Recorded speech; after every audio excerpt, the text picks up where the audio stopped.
இந்த நாளிலேயும் நம்ம கற்றுக்கொள்ளுகிற காரியம் என்ன அப்படின்னா, நம்ம டைட்டில் பார்த்துருப்போம், பயப்பட வேண்டாம். பயப்பட வேண்டாம் அப்படிங்கிற டாபிக்ல நம்ம கற்றுக்கொள்ள இருக்கிறோம். கர்த்தர் இந்த பைபிளில் நமக்கு பைபிளில் கொடுத்துருக்கிறதுல பயப்பட வேண்டாம், பயப்படாதிருங்கள் அப்படின்னு சொல்லிட்டு 365 தடவை இருக்கிறது அப்படின்னு சொல்லிட்டு சொல்லப்பட்டிருக்கிறது. 365 டைம்ஸ் பயப்படாதிருங்கள் அப்படின்னு சொல்லிட்டு, அந்த மீனிங்ல ஃபியர் நாட் அல்ல டு நாட் அஃப்ரைட், இந்த மாதிரி 365 தடவை கொடுக்கப்பட்டிருக்கிறது. அது ஏன் அப்படின்னா சொல்லுவாங்க, ஒரு நாளும் ஒரு டேப்லெட் மாதிரி இயர்லி 365 டேஸ்க்கும் நமக்கு கர்த்தர் சொல்ற ஒரு காரியம் என்னன்னா, பயப்படாதிருங்கள், நம்ம பயப்பட வேண்டாம், கர்த்தர் நம்ம கூட இருக்கிறார் அப்படிங்கிறத நம்மளை ஆறுதல் படுத்துகிற தேவனாக, நம்ம கர்த்தர் நம்ம கூட இருக்கிறாரு அப்படிங்கிற ஒரு நம்பிக்கையை நமக்கு ஊட்டுகிற தேவனாக கர்த்தர் செயல்பட்டு கொண்டே இருக்கிறார். இது நமக்கு நம்ம அறிந்தது. கர்த்தர் நமக்கு சொல்ற காரியமே அப்படிதான். சீஷர்களானாலும் எந்த கஷ்டங்கள் வந்தாலும் ஃபர்ஸ்ட் ஆண்டவர் சொல்றாரு, பயப்படாதீங்க. ஏன்னா பயத்தை கொண்டு வருகிறது பிசாசானவன். அதனால எப்பவுமே கர்த்தர் சொல்ற காரியம் என்னன்னா, பயப்படாதிருங்கள் அப்படின்னு சொல்லிட்டு சொல்றாங்க. அப்போ யார்கிட்ட எல்லாம் கர்த்தர் பயப்படாதிருங்கள் அப்படின்னு சொல்றத ஒரு சின்ன கிளான்ஸ் பார்த்துட்டு இன்னைக்கு நம்ம கற்றுக்கொள்ளுகிற காரியம் என்ன அப்படிங்கிறதையும் நாம் தெரிந்து கொள்வோம். ஃபர்ஸ்ட் நீங்க பாத்தீங்கன்னா, ஆதியாகமம் 15ஆம் அதிகாரம் 1ஆம் வசனத்துல கர்த்தர் ஆபிரகாம்கிட்ட சொல்றாரு, நீங்க பயப்படாதிரு, நான் எனக்கு கேடகமும் மகா பெரிய பலனுமாய் இருக்கிறேன் அப்படின்னு சொல்றாரு. அப்போ இந்த ஆபிரகாம கர்த்தர் என்ன செய்யறாருன்னா, அந்நிய தேசத்திலிருந்து எடுத்து தன்னுடைய மகனாக, ஒரு விசுவாசிகளின் தகப்பனாக கர்த்தர் உருவாக்க வேண்டும். அந்த பாதையில் அவர் வழி நடத்திட்டு வரும்போது அவர் சொல்றாரு, ஆபிரகாமுக்கு தரிசனத்துல சொல்றாரு, ஆபிரகாமே நீ பயப்படாதே, நான் உனக்கு கேடகமும் உனக்கு மகா பெரிய பலனுமா இருக்கிறேன் அப்படின்னு சொல்லும் போது ஆபிரகாம் அடுத்தது என்ன கேட்பார்னா, ஆண்டவரே அடியனுக்கு நீர் என்ன தருவீர்? ஏன் அப்படின்னா அவருக்கு குழந்தை இல்லாம இருக்கிறது. அப்போ அவருடைய ஃபர்ஸ்ட் ஆபிரகாம அழைத்து அப்படியே ஆண்டவர் வழி நடத்திட்டு வரும்போது அவரும் விசுவாசிகளின் தகப்பன் அல்ல, ஒரு விசுவாசியாக இருக்கிறார், நம்மள மாதிரி தான் இருக்கிறாரு. அவரும் கேட்கிறாரு, ஆண்டவரே நீர் என்ன தருவீர்? இப்படி கேட்ட ஆபிரகாம், என்ன தருவீர் ஆண்டவர்? நான் உனக்கு கேடகம் பலனுமா இருக்கிறேன்னு சொல்லிட்டு எவ்வளவோ காரியங்களை கர்த்தர் சொல்றாரு. ஆனா அவர் கேட்கிறாரு, ஆண்டவரே நீர் எனக்கு என்ன தருவீர் அப்படின்னு கேட்ட ஆபிரகாம் கடைசியில எப்படி மாறிட்டாரு? ஈசாக்கு கேட்கும் போது போய் பலி செலுத்துகிற அளவுக்கு மாறிட்டார். அதுதான் விசுவாசிகளின் தகப்பனா மாற்றப்பட்டார். இப்படி இருந்த ஒரு மனிதன் தான் இவ்வளவாக மாற்றப்பட்டார். அது நமக்கு தெரியும் இல்லையா? நம்ம கற்றிருக்கிறோம், அது நமக்கு தெரிந்த ஒரு காரியம். இந்த மாதிரி ஒரு மாற்றத்தை தான் கர்த்தர் நம்ம கிட்ட எதிர்பார்க்க. நம்ம பெர்ஃபெக்ட் பீப்புள் எல்லாம் கிடையாது.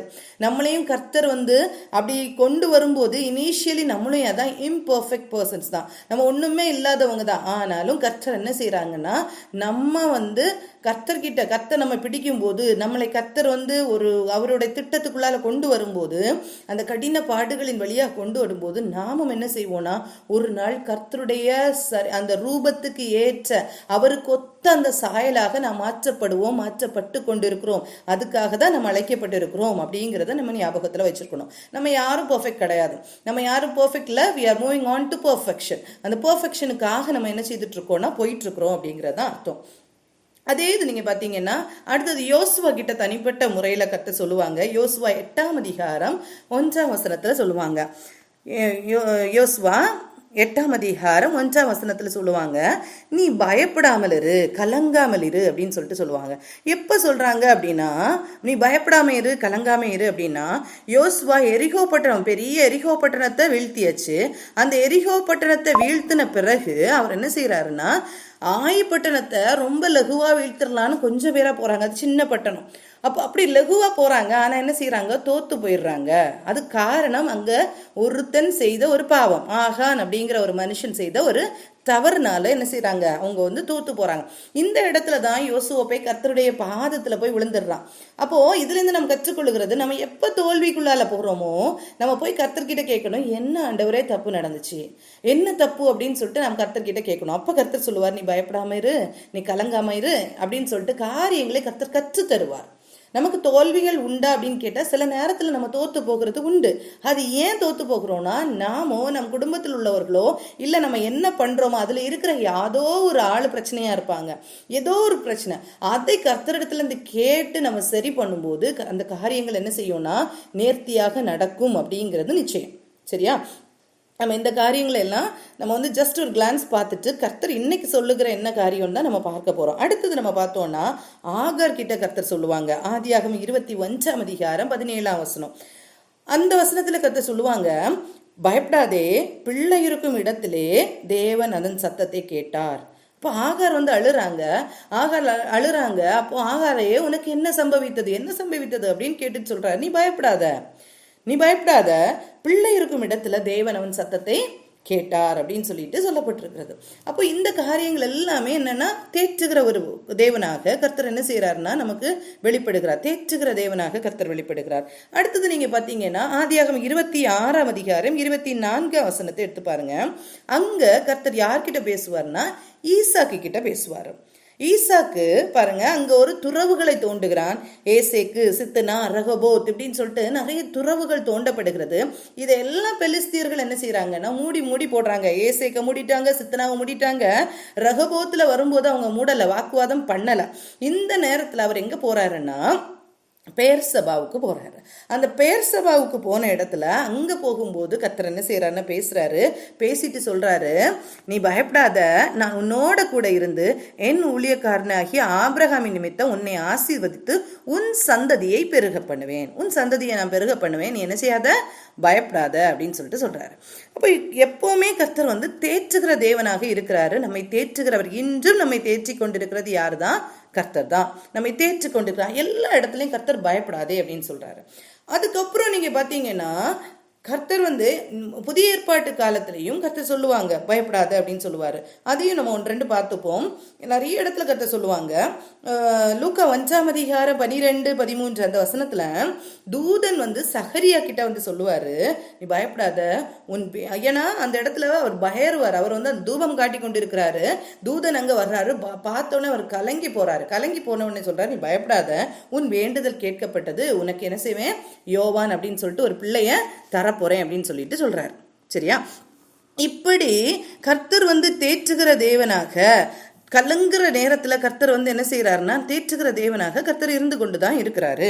அதுதான் நம்ம பாக்குறோம். அடுத்தது நீங்க பாத்தீங்கன்னா லூக்கா 1:30 தூதன் வந்து மரியாள் கிட்ட சொல்லுவாங்க, நீ தேவனிடத்தில் கிருபை பெற்றாவோ. பயந்திருக்க தூதன் வந்து தன்னிடத்துல வந்து தரிசனமாகும் போது அவர் பயந்து இருக்கும் போது சொல்றாங்க, நீ தேவனிடத்தில் கிருபை பெற்றாய் அப்படின்னு சொல்லிப்பட்டு ஏசு அப்படின்னு சொல்லிட்டு ஒரு குழந்தைய என்ன செய்ய நீ சுமக்க போற, அது கர்த்தரால் உண்டாக்கப்பட்டது, பரிசுத்த ஆவியானவரால் உனக்குள்ள வைக்கப்படுகிறது அப்படின்னு சொல்லிட்டு அந்த மரியாளை தேற்றுகிறார். அதே மாதிரி யோசேப்பு கிட்ட போய் சொல்லுவாரு, அவர் கலங்கி நிப்பாரு, இந்த மரியாளை தள்ளி விடலாமா அப்படின்னு யோசிச்சு நிப்பாரு. இல்ல, நீ கலங்காத, நீ ஐயப்படாத, நீ அதை சேர்த்துக்கொள் அப்படின்னு சொல்லிட்டு தூதன் சொல்லுவாரு. அதுக்கப்புறம் நீங்க பாத்தீங்கன்னா கேசு பிறக்கும் போது மேய்ப்பர்கள் கிட்ட தூதன் போய் சொல்லுவாங்க. லூக்கா 2:10 சொல்லியிருக்கோம். தூதன் வந்து சொல்லுவாங்க, இதோ எல்லா ஜனத்திற்கும் மிகுந்த சந்தோஷத்தை உண்டாக்குகிற நற்செய்தியை உங்களுக்கு அறிவிக்கிறேன் அப்படின்னு. அப்ப தேற்றுகிற தேவனாக கர்த்தர் என்ன செய்யறாருன்னா செயல்பட்டு கொண்டே இருக்கிறார். இன்னைக்கும் செயல்படுறாரான்னு கேட்டா ஆமா, செயல்பட்டு கொண்டுதான் இருக்கிறார். நம்மளை தேற்றுகிறவர் கர்த்தர் தான். வேற யாருடைய தேற்றுதலும் நமக்கு தேற்றுதலா இருக்காது. கர்த்தருடைய தேற்றுதல் மாத்திரமே அப்படிதான் இருக்கும், அது தேற்றுதலா இருக்கும். சரியா? அப்படிப்பட்ட தேற்றுதலை உடைய தேவன், அப்படி கர்த்தர் வந்து நம்மளை தேற்றி கொண்டிருக்கிறார். அந்த தேவன் என்ன செய்யறாருன்னா ஊழியம் செய்கிற நாட்கள்ல கர்த்தர் என்ன சொல்றாருன்னா மத்தேயு 14:27 சீஷர்களையும் கர்த்தர் தேற்றுகிறார். எப்படி தேற்றுகிறார்? பயப்படாதுங்க அப்படின்னு சொல்லி தேற்றுகிறார். பாருங்க, ஏசு கடலின் மேல் நடந்து வருகிறாரு. கடலின் மேல் நடந்து வருகிற போது என்ன செய்யறாங்க? பயப்படுறாங்க.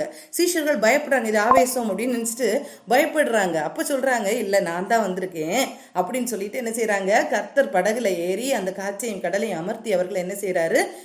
பயப்படாதீங்க அப்படின்னு சொல்லிட்டு கர்த்தர் என்ன செய்யறாரு? தேற்றுகிறாரு. மார்க் 6:50 கெனசரேத்து அப்படிங்கிற பட்டணத்துக்கு 2வது முறையா கர்த்தர் போறாரு. நமக்கு தெரியணும், கெனசரேத்து பட்டணத்துக்கு போகும்போதே பயங்கர காற்றின் மத்தியில தான் போவார். அந்த லேகியோன் அப்படிங்கிற பிசாசை துரத்துகிறதற்காக கர்த்தர் போவாரு.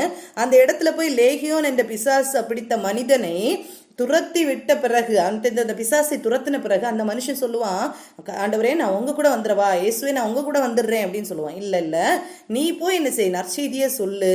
ஏன்னா அந்த ஊர் மக்கள் என்ன சொன்னாங்க? இயேசு எப்படியாவது இங்கேருந்து போனா போதும் அப்படின்னு சொல்லிட்டு சொல்றாங்க. அப்படி விரட்டுற மக்கள் மத்தியில நான் இனி இங்க ஊழியம் செய்ய முடியாது, யார் ஊழியம் செய்யல, நீ போய் சொல்லலாம். ஏன்னா உனக்கு சம்பவித்த காரியங்கள், உன்னுடைய நிகழ்வுகள், உன்னுடைய காரியங்கள் எல்லாம் எப்படி இருந்ததுன்னு இந்த மக்கள் பார்த்துருந்துருக்காங்க.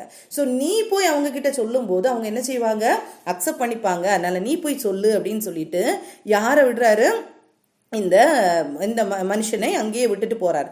திருப்பி கர்த்தர் கெனசரேத்து நாட்டுக்கு வரும்போது நீங்க பாத்தீங்கன்னா அந்த 6ஆம் அதிகாரம் 50ஆம் வசனம் தொடர்ந்து உள்ள வசனங்களை நீங்க பாத்தீங்கன்னா தெரியும், அங்க ஜனங்கள் வந்து என்ன தெரியுமா கேட்பாங்க, ஆண்டவரே இயேசுவே உங்க வஸ்திரத்தை நாங்க தொடுறதுக்கு எங்களுக்கு அனுமதி தருவீங்களா அப்படின்னு கேட்பாங்க. எதுக்கு அப்படின்னா சுகம் பெற்றுக் கொள்ளுகிறதற்கு. அன்னைக்கு இயேசுவை துரத்துனவங்க இந்த மனுஷன் செய்த ஊழியத்தினால அடுத்தது வரும்போது என்ன சொல்லுவாங்க தெரியுமா, ஆண்டவரே உங்க வஸ்திரத்தை தொடுறதுக்கு எங்களுக்கு உரிமை தாங்க, நீங்க ஒரு இடத்துல உட்காந்துக்கோங்க, அவ்வளோ ஜனங்கள் வியாதியில இருக்காங்க, அவ்வளோ ஜனங்கள் கஷ்டத்துல இருக்காங்க, வஸ்திரத்தை தொடுறதுக்கு எங்களுக்கு இடம் தாங்க, நாங்க தொட்டு சுகத்தை பெற்றுக்கொள்கிறோம்னு எல்லாரும் சுகத்தை பெற்று கொண்டார்கள். எல்லாரும் சுகத்தை அப்படி கெனசரேத்து அந்த பட்டணம் வந்து அப்படி வந்து ஒரு பிசாசின் பட்டணமாக, கர்த்தரை ஏற்றுக்கொள்ளாத ஒரு பட்டணமாக இருந்த பட்டணம் அப்படியே மாற்றப்பட்டது அப்படின்னு சொல்லிட்டு நம்ம பார்க்கலாம். அடுத்தது நீங்க பாத்தீங்கன்னா நம்ம போன வாரம் கற்றுக்கொண்டோம், யோவான் 6ஆம் அதிகாரத்துல வானத்திலிருந்து வந்த அப்பம் அப்படின்னு சொன்ன போர்ஷன்ல நான் சொல்லி கொடுத்தேன்.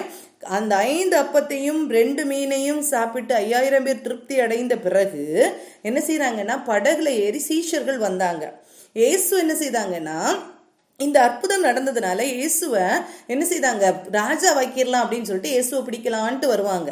ஆனா பிடிக்கலான்ட்டு வரும்போது இயேசு என்ன செய்ய மாட்டாரு, அவங்களுக்கு இடம் கொடுக்க மாட்டாரு. மலையில தனியா போய் பிதாவோடு ஜெபம் பண்றதுக்கு போயிடுவாரு, தனியா மறைந்து போயிடுவாரு.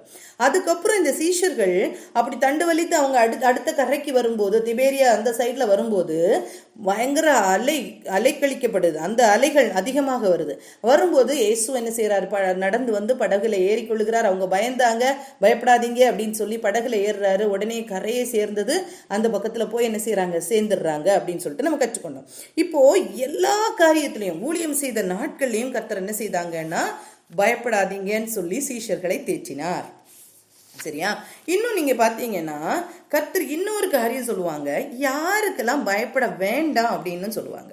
யாருக்கெல்லாம் பயப்பட வேண்டாம், நீங்க தேவையில்லாம நீங்க யாருக்கும் என்ன செய்ய வேண்டாம், பயப்பட வேண்டாம்னு சொல்லுவாங்க. என்ன சொல்றாங்க அப்படின்னா, நியாயாதிபதிகள் 6ஆம் அதிகாரம் 10ஆம் வசனத்துல சொல்லியிருக்கு, எமோரியருடைய தேவர்களுக்கு பயப்பட வேண்டாம். எமோரியருடைய தேவர்கள் அப்படின்னா புறஜாதிகளுடைய தேவர்களுக்கு நீங்க என்ன செய்ய வேண்டாம், பயப்பட வேண்டாம் அப்படின்னு சொல்லிட்டு சொல்லுவார். புறஜாதிகளுடைய தேவனுக்கு நீங்க என்ன செய்ய வேண்டாம், பயப்படவே வேண்டாம் அப்படின்னு சொல்லிட்டு சொல்லியிருப்பாங்க.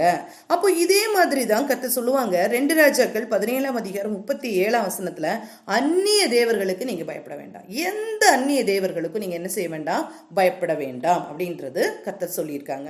நம்ம இதெல்லாம் கற்றுக்கொண்டிருக்கிறோம். எலியாவுடைய வாழ்க்கையை நீங்க பாத்தீங்கன்னா, அந்த பாபிலோன் தேசத்துல இஸ்ரவேல் தேசத்துல பாகால் வணக்கத்தை செய்து கொண்டிருந்த மக்கள் மத்தியில ராஜாங்கமும் அப்படிதான் பாகால் வழக்கத்துக்குள்ளதான் இருக்குது, அந்த அரசனும் பாகால் வழக்கத்துக்குள்ள, எல்லா ஜனங்களும் அந்த பாகாலின் தெய்வங்கள் அப்படி அந்த அந்த எல்லாரும் நிறைந்திருக்கிற அந்த இடத்துல எலியா தனியா நின்று சவால் விடுவார். நம்ம ஒரு நாள் கற்றுக்கொண்டோம் அதை. எலியா தனியா நின்று என்ன சவால் விடுகிறார், என்ன சவால் விடுகிறாரு, கர்த்தர் தெய்வமானால் கர்த்தரை பின்பற்று, நீ பாகால் தெய்வமானால் பாகாலை பின்பற்று அப்படின்னு சொல்லிட்டு சொல்றாரு. அப்ப அந்த அளவுக்கு ஒரு மனிதனாக நின்று ஒரு யுத்தத்துல ஒரு பெரிய படையும் ஒரு மனுஷனும், எப்படி யோசிச்சு பாருங்க, அவ்வளவு பெரிய ஒரு போராட்டத்துக்குள்ளால நிக்கிறாரு, தனி மனுஷனாக நிக்கிறாரு. ஆனா அந்நிய தெய்வத்துக்கு அவர் என்ன செய்யல, பயப்படல.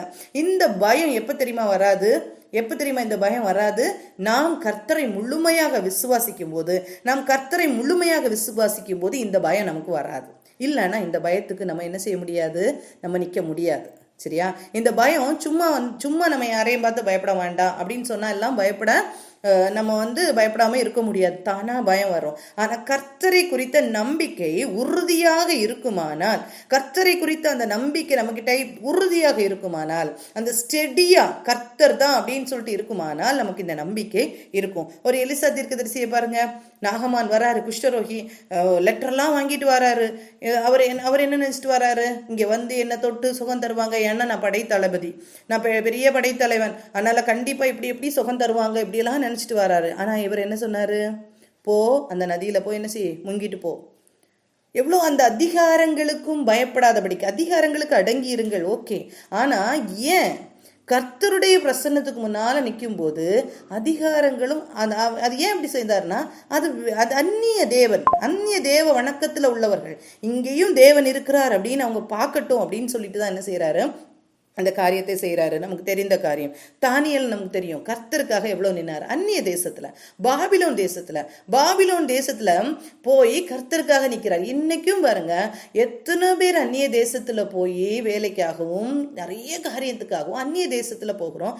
கர்த்தருக்காக நம்ம நிற்கிறோமா, கர்த்தருக்காக நிற்கிறோமா அப்படிங்கிறத நம்ம என்ன செய்யணும்னா நம்ம பார்த்துக்கணும். நம்முடைய வாழ்க்கை கர்த்தருக்காக இருக்கிறதா அப்படிங்கிறத நம்ம என்ன செய்யணும்னா கண்டிப்பாக நம்ம செக் பண்ணிக்கணும். கர்த்தருக்காக நிற்கிற ஒரு வைராக்கியம் நமக்குள்ள வருமானால் யாரை பார்த்தோம் நம்ம பயப்பட மாட்டோம், நிச்சயமாக பயப்பட மாட்டோம். ஏன்னா நமக்கு எவ்வளோ எக்ஸாம்பிள்ஸ் சொல்லப்பட்டிருக்கு, எவ்வளோ எக்ஸாம்பிள்ஸ் கொடுக்கப்பட்டிருக்கு. கர்த்தரை குறித்த ஒரு பயம் நடுக்கம் இருக்குமானால் நம்ம யாரை பார்த்தும் பயப்பட மாட்டோம். யோசிப்பு பாருங்க, கர்த்தருக்கு முன்பாக நான் எப்படி தப்பு செய்வேன், நான் கர்த்தருக்கு முன்பாக எப்படி நான் தவறு செய்ய முடியும் அப்படிங்கிற ஒரு காரியம்.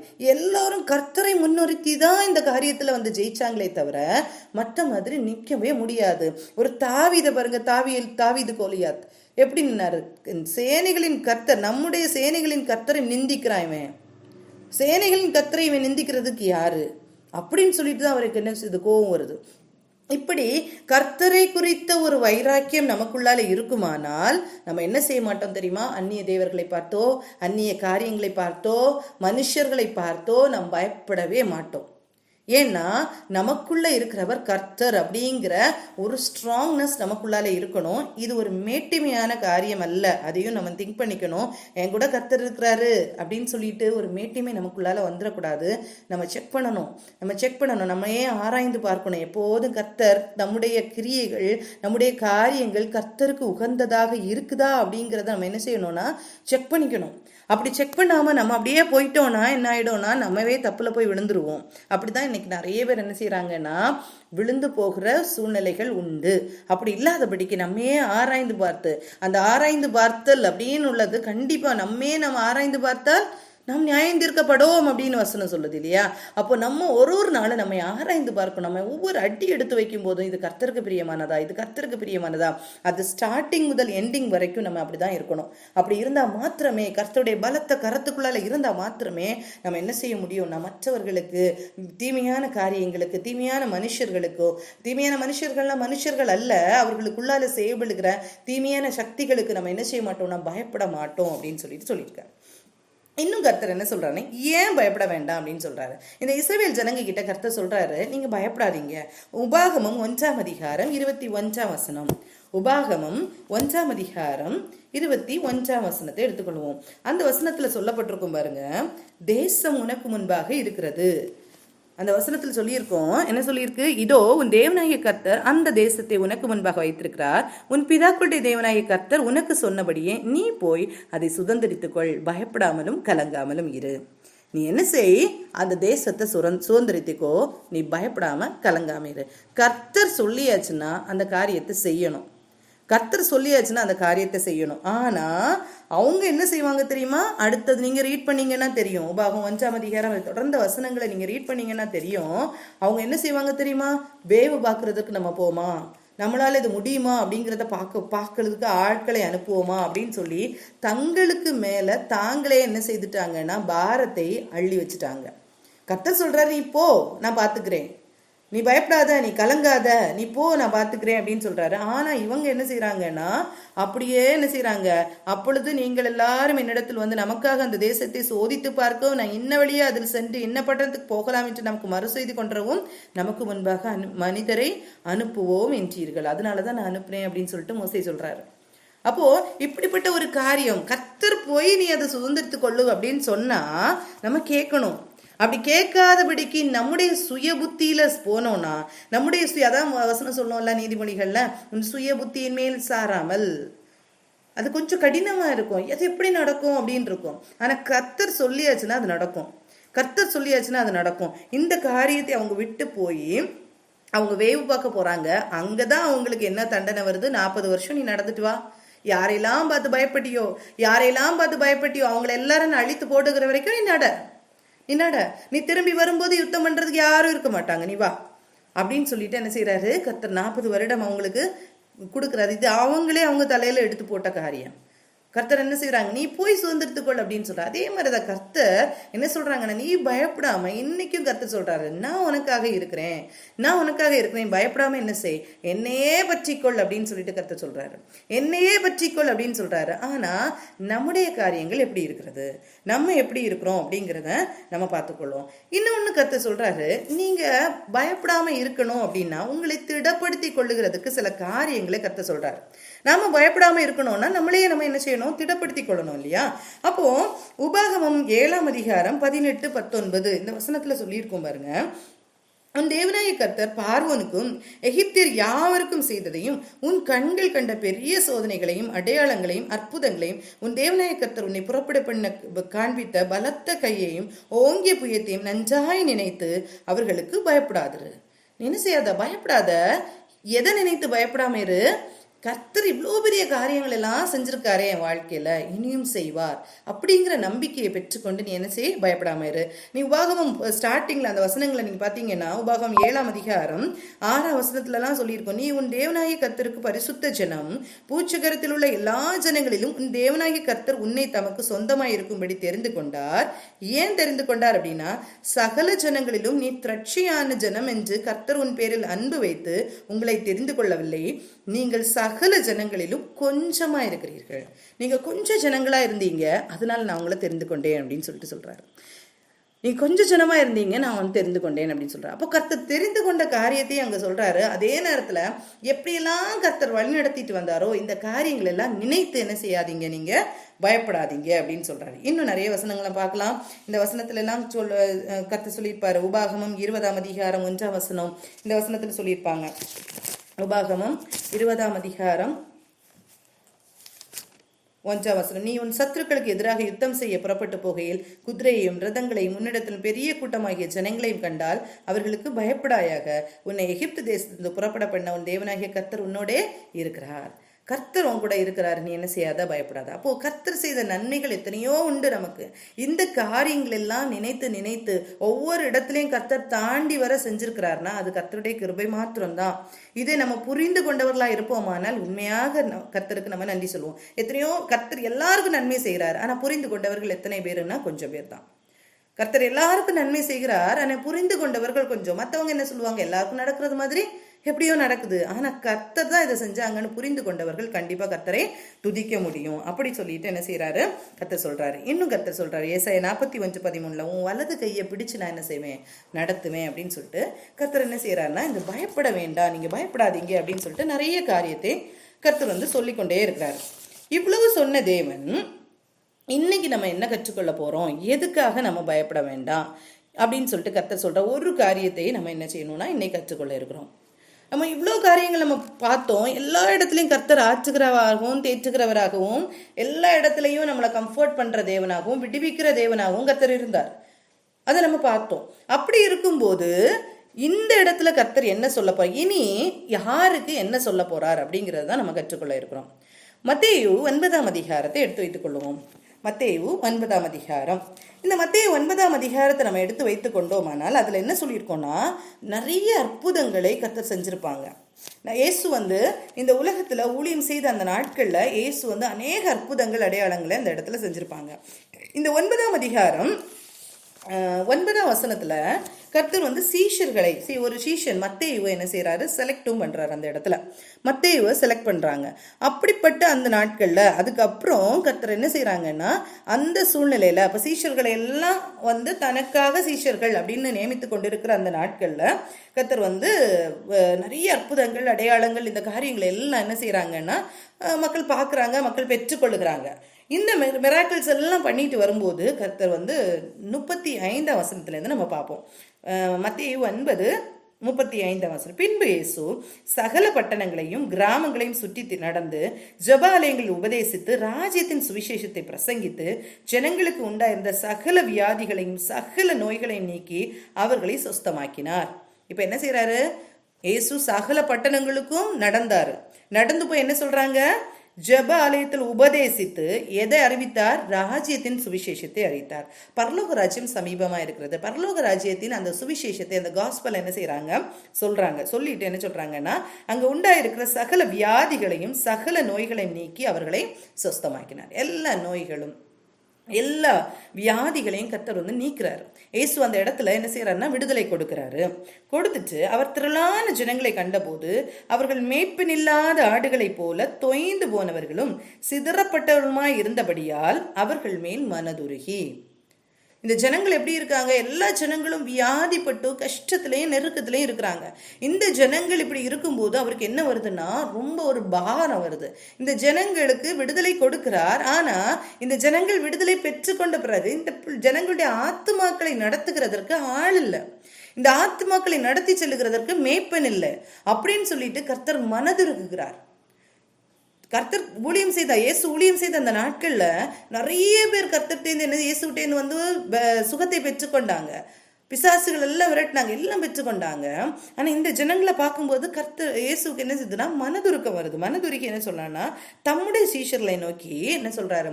அறுப்பு மிகுதி, வேலையாட்களோ கொஞ்சம், ஆதலால் அறுப்புக்கு எஜமான் தமது அறுப்புக்கு வேலையாட்களை அனுப்பும்படி அவரை வேண்டிக் கொள்ளுங்கள் என்றார். ஏசு இந்த உலகத்துல செய்த சொன்ன ஒரே ஒரு ப்ரேயர் ரிக்வெஸ்ட் என்ன தெரியுமா? இந்த ஒரு காரியம்தான். ஏசு சொன்ன ஒரே ப்ரேயர் ரிக்வெஸ்ட் இதுதான். என்ன தெரியுமா? இன்னும் அறுப்புக்கு ஆள் இல்லை, அறுப்பு மிகுதியா இருக்கு, ஆனா அறுக்கிறதுக்கு ஆள் இல்லை. அதனால அறுப்புக்கு எஜமான்களை வேலையாட்களை அனுப்புங்கள் அப்படின்னு சொல்லிட்டு நீங்க கர்த்தர்ட்ட என்ன செய்யுங்க? வேண்டிக் கொள்ளுங்கள் அப்படின்னு சொல்லிட்டு அந்த ஆத்தும பாரத்தோடு தான் என்ன செய்யறாரு? இந்த இடத்துல நிக்கிறாரு. மத்தேயு 10ஆம் அதிகாரம். இந்த மத்திய 10ஆம் அதிகாரத்துல இப்படி பாரத்தோட நிற்கிற இயேசு என்ன செய்யறாருன்னா, சீஷர்களை எல்லாம் என்ன செய்துட்டாங்க? இப்போ தனக்காக 12 சீஷர்களை ஏற்படுத்திட்டாங்க. இந்த 12 சீஷர்கள்ட்டையும் சகல அதிகாரங்களையும் கொடுத்து, நீங்க போங்க, மேய்ப்பில்லாம இருக்கிற ஜனங்களுக்கு முன்னால நீங்க என்ன செய்யுங்க? அவங்களுக்கு வழிகாட்டிகளாக இருங்க, அவர்களை நடத்துங்க அப்படின்னு சொல்லிட்டு என்ன செய்யறாரு? சகல அதிகாரத்தையும் கொடுத்து என்ன செய்யறாரு? நடத்துறாரு. நீங்க மத்திய 10ஆம் அதிகாரம் முதல் வசனத்தை பார்த்தீங்கன்னா, அப்பொழுது அவர் தம்முடைய 12 சீஷர்களையும் தம்மிடத்தில் வரவழைத்து அசுத்தாவிகளை துரத்தவும் சகல வியாதிகளையும் சகல நோய்களையும் தீர்க்கவும் அவர்களுக்கு அதிகாரம் கொடுத்தார். யாருக்கு அதிகாரம்? சீஷர்களுக்கு. ஏன் கர்த்தர் சீஷர்களை அனுப்பணும்? இந்த இடத்துல ஏன் கர்த்தர் இயேசு சீஷர்களை அனுப்பணும்? எவ்வளோ ஜனங்கள் இருந்தாங்க, எவ்வளோ ஜனங்கள் சுத்தி இருந்தாங்க. ஆனா இந்த சீஷர்கள் எப்படிப்பட்டவர்கள் அப்படின்னு பார்த்தோம்னா, எல்லாவற்றையும் இயேசுவை பின்பற்றும்படி, அவருடைய சித்தத்தை செய்யும்படி அவரை எல்லாவற்றையும் விட்டு விட்டு வந்தவர்கள் தான் யாரு? சீஷர்கள். சரியா?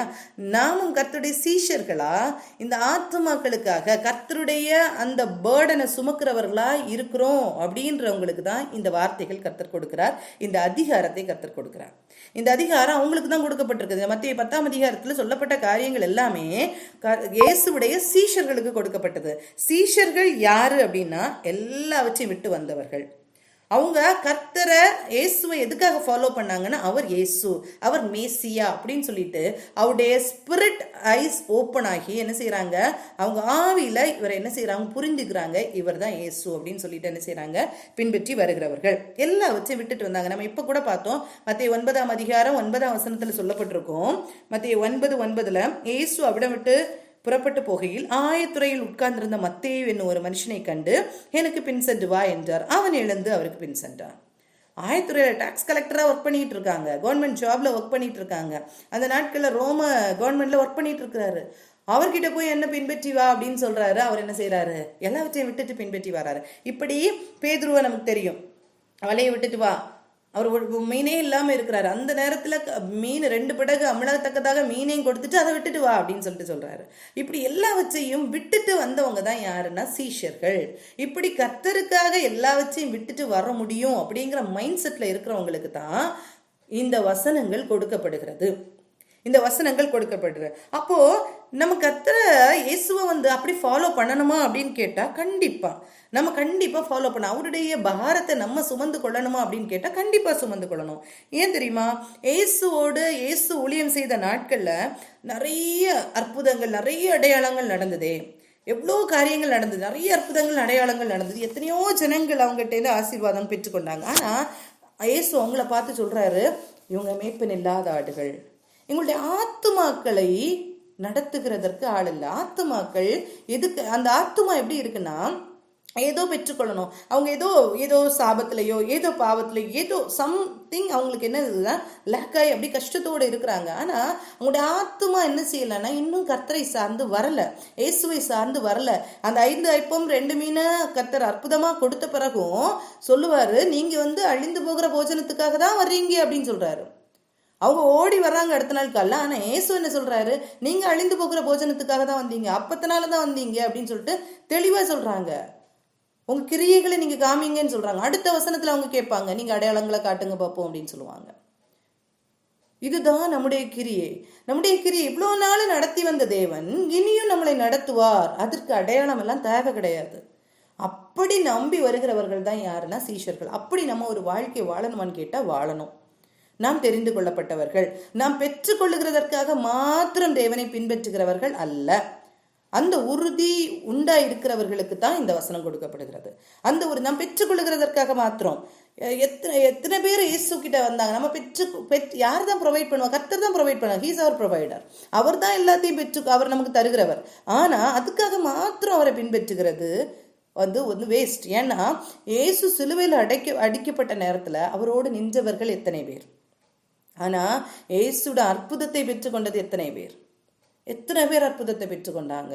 எவ்வளவு பேர் இல்லையா? 1 கொரிந்தியர் 15:19 அதான் சொல்லுது, இம்மைக்காக மாத்திரம் நாம் கர்த்தர்ட்ட நம்பிக்கையா இருப்போமானால் எல்லாரை பார்க்கிலும் பரிதபிக்கப்பட்டவர்களா இருப்போம். இருப்போம். இந்த வசனத்துக்கு அர்த்தம் தெரிகிற வரைக்கும் நானும் அப்படிதான் இருந்தேன். ஏன்னா தெரியல என்னன்னா நம்ம கர்த்தருக்கு பயந்து வாழணும், இப்படிதான் வாழணும். கர்த்தர்கிட்ட கேட்டு இந்த உலகத்துல நம்ம என்ன செய்யணும்? ஜெயமாக வாழணும், அவ்வளவுதான். அதுக்காக மாத்திரம் அல்ல, இனி ஒரு பெரிய பார்ட் இருக்கு அப்படிங்கிறது என்ன செய்யலைன்னா தெரியல. அப்போ இன்னைக்கு அப்படிதான் ஜனங்கள் இருக்காங்க. ஏதோ சம்திங் பெற்றுக்கொள்ளணும், கர்த்தர்கிட்ட பெற்றுக்கொண்டு நம்ம ஒரு நல்ல நிலைமையில இருக்கணும், நல்லா வாழணும் அப்படிங்கிறது ஒரு பெரிய பிளெஸ்ஸிங்கா நினைச்சிட்டு இருக்காங்க. இல்லவே இல்லை. இந்த பிளெஸ்ஸிங்ஸ் எல்லாமே ஒரு 70 வருஷம் இல்லை 80 வருஷம் அல்லன்னா நம்முடைய பேர் ஒரு ஜெனரேஷன் கூட என்ன செய்யும்? பேசப்படும். அதுக்கப்புறம் எல்லாரும் மறந்துடுவாங்க. ஆனா இல்ல, அதுக்கப்புறம் உள்ள காரியங்கள் தான் முக்கியமான காரியங்கள். அதுக்கப்புறம் உள்ள காரியத்துக்காக தான் நம்ம இந்த உலகத்துல ஓடுறோம், அதுக்காக தான் வனாந்திரத்துல நம்ம வைக்கப்பட்டிருக்கிறோம் அப்படிங்கிறத புரியாதவர்கள் இந்த காரியத்தை என்ன செய்ய முடியாதுன்னா புரிந்து கொள்ளவே முடியாது. இதை நம்ம என்ன செய்யணும்னா புரிந்து கொள்ளணும். கர்த்தரோட சிலுவை எண்டையில நிற்கிறதுக்கு எத்தனை பேர் இருந்தாங்க? இன்க்ளூடிங் சீஷர்கள் இல்ல, ஓடிட்டாங்க இல்லையா? அப்படித்தான் இருந்தாங்க. நீங்க பாத்தீங்கன்னா லூக்கா 12ஆம் அதிகாரத்துல இதே இன்சிடென்ட், இந்த மத்தேயு 10ஆம் அதிகாரத்துல சொன்ன நிறைய இன்சிடென்ட்ஸ் அந்த இடத்துல கொடுக்கப்பட்டிருக்கும். அதுல ஒரு வசனம் நீங்க பாத்தீங்கன்னா ஃபர்ஸ்ட் வசனத்துல சொல்லியிருக்கோம், மிதிக்கத்தக்கதாக ஜனங்கள் இருந்தார்கள். அந்த இடத்துல மிதிக்கத்தக்கதாக ஜனங்கள் இருந்தார்கள். ஆனா இயேசு யார்கிட்ட சொன்னாருன்னா அவங்க சீஷர்கள்ட்ட தான் சொல்லுவாரு.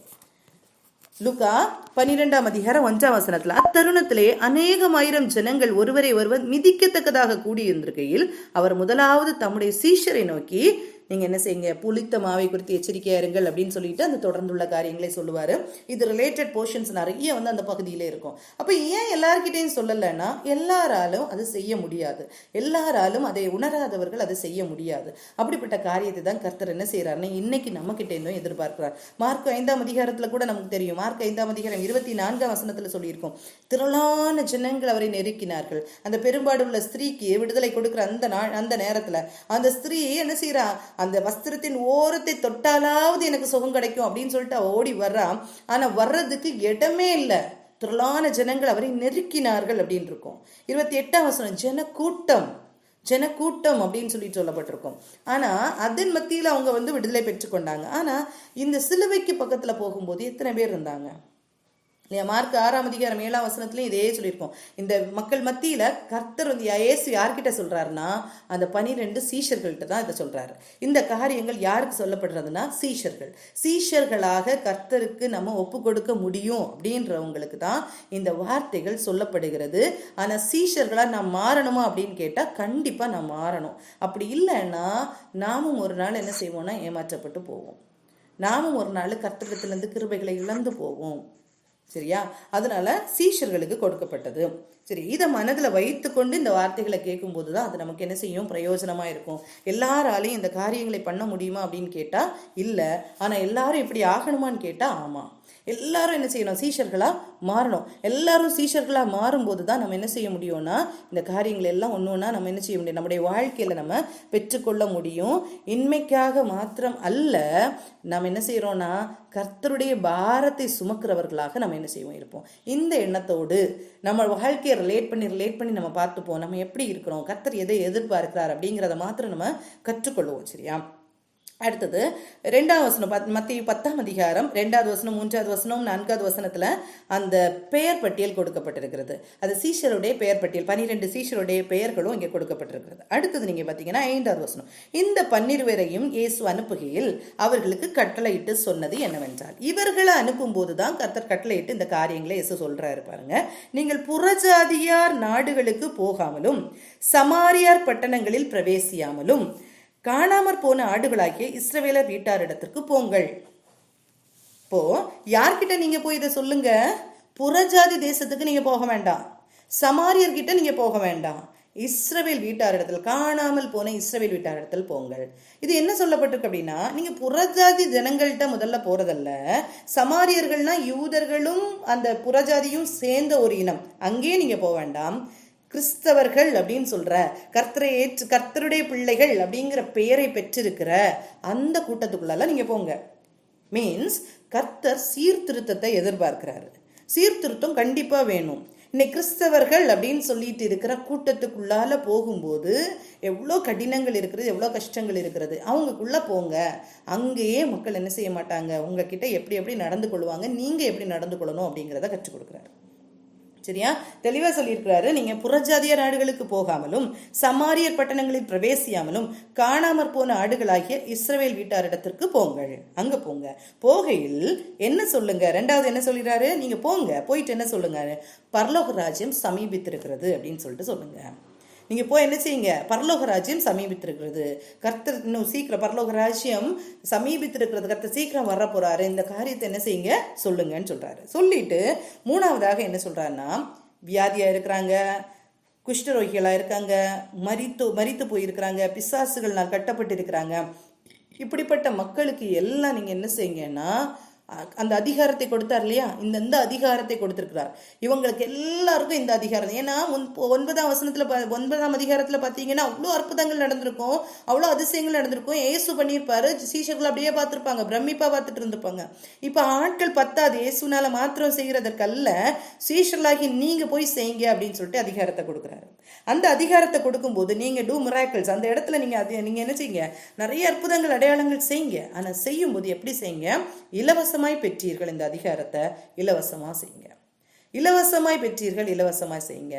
இதுக்கு எந்த ஒரு காரியத்தை நீங்க எக்ஸ்பெக்ட் பண்ணாதீங்க அப்படின்னு சொல்லிட்டு சொல்றாரு. இதே மாதிரி தான் கர்த்தர் நமக்கு கர்த்தரோடு இணைந்து இருக்கும் போது, சீஷர்களை கர்த்தர் தெரிந்து கொள்ளும் போதே சொல்லுவாரு, தம்மோடு இருக்க தெரிந்து கொண்டார் அப்படின்னு சொல்லுவாரு. தம்மோடு இருக்கும்படியாக தெரிந்து கொண்டார். அதுதான் ஃபர்ஸ்ட் சீஷனோட வேலை. கர்த்தரோடு இருக்கிறது மாத்திரம்தான் ஃபர்ஸ்ட் சீஷனோட வேலை. அந்த கர்த்தரோட இருக்கும்போது கர்த்தர் சகல அதிகாரத்தையும் கொடுத்து நடத்துவார். அதுதான் நம்ம கர்த்தரோடு இணைந்து இருக்கும்போது. இப்ப பாருங்க, ஒரு சீஷன், ஒரு வேர்ல்ட்லயே நீங்க பார்க்கும்போது ஒரு சீஷன், அவரை சுத்தி கொஞ்சம் பேர் இருக்கிறாங்க. யாரு ரொம்ப அட்டாச்சா இருக்காங்களோ அந்தந்த காரியத்தை செய்யறதற்கு அந்த எஜமான் என்ன செய்வானா, அந்த ஒரு ஆளை அனுப்புவான். நீ போய் இதை பார்த்துட்டு வா, இந்த வேலையை நீ செஞ்சுட்டு வா அப்படின்னு அனுப்புவார் இல்லையா. இதே மாதிரிதான் சீஷர்களா இருக்கிற ஒவ்வொருடைய வேலை என்னன்னா, கர்த்தரோடு அட்டாச்சா இருக்கணும். கர்த்தர் எப்ப எந்த வேலையை, எந்த அதிகாரத்தை நமக்கு தரணுமோ அந்த நேரத்துல அந்த அதிகாரத்தை தருவார். நம்ம ஒரு அதிகாரத்தை பெற்றுக்கொண்டோம்னா அந்த அதிகாரத்தை பெற்றுட்டு நம்ம தனியே அப்படியே ஒரு காரியத்தை செய்கிறதற்கு அல்ல. கர்த்தரோடு இணைந்து இருக்கும் போது எந்த ஒரு பாரம் அவருக்கு வருதோ அந்த பாரத்தை நிறைவேற்றுகிறதற்கு ஒரு ஆளை கர்த்தர் என்ன செய்வார்னா ஏற்படுத்துவார். அந்த வேலை முடிஞ்சாச்சா, திருப்பி கர்த்தர்கிட்ட வரணும். திருப்பி கர்த்தர்கிட்ட வரும்போது திருப்பி நம்ம கர்த்தரோடு இருக்கும்போது இனி என்ன வேலை இருக்கோ அதை சொல்லுவார், அதை செய்யணும். இதுதான் நம்முடைய வேலை, இதுதான் சீஷருடைய வேலை, இதான் சீஷருடைய வேலை. அதான் சொல்றாரு, நீங்க இலவசமா இதெல்லாம் பெற்றுக்கொண்டீங்க, இலவசமா என்ன செய்திருங்க, கொடுத்துருங்க. இதெல்லாம் இலவசமாக என்ன செய்யுங்க, கொடுத்துட்டு வந்துருங்க. இந்த காரியங்கள் எல்லாம் எல்லாரும் என்ன செய்யணும், எல்லாரும் விடுதலை பெற்றிருக்கணும். எல்லாரும் விடுதலை பெற்றிருக்கணும். அந்த அதிகாரங்கள் கர்த்தரிடத்துலேருந்து அப்பப்போது நமக்கு தருவார். நம்முடைய வேலை அதிகாரத்தை கர்த்தரோடு இருக்கிறது தான் நம்முடைய வேலை. அதிகாரத்தை பெற்றுக்கொள்கிறோமா, அது கர்த்தர் யூஸ் பண்ணுவார். யாரை யூஸ் பண்ணணுமோ அவர் யூஸ் பண்ணுவார். எப்போ யூஸ் பண்ணணுமோ அப்போ யூஸ் பண்ணுவார். யாருக்கு எப்போ தேவையோ அப்போ அவர் தருவார். நமக்கு வேலை என்னன்னா கர்த்தரோடு இருக்கிறது. அதுக்கு தான் கர்த்தர் தெரிந்து கொண்டார். சீஷர்கள் தம்மோடு இருக்கிறதற்காக தெரிந்து கொண்டார் அப்படின்னு சொல்லியிருக்கோம். மார்க்கில் சொல்லியிருக்கோம். தம்மோடு இருக்கிறதற்காக அழைக்கப்பட்டவர்கள் தான் யாரு, சீஷர்கள். இதுக்கப்புறம் சொல்றாரு, நீங்க என்ன செய்யுங்க, நாலாவதாக எதையுமே உங்களுக்கு நீங்க என்ன செய்ய வேண்டாம், எடுத்துட்டு போக வேண்டாம். எதையுமே உங்கள் கச்சைகளில் பொன்னையாவது வெள்ளியாவது செம்பையாவது வழிக்கான பையையாவது 2 அங்கிகளையாவது பாதரட்சிகளையாவது தடியையாவது தேடி வைக்க வேண்டாம். எதுவுமே நீங்க பயப்படாதீங்க, நீங்க போங்க.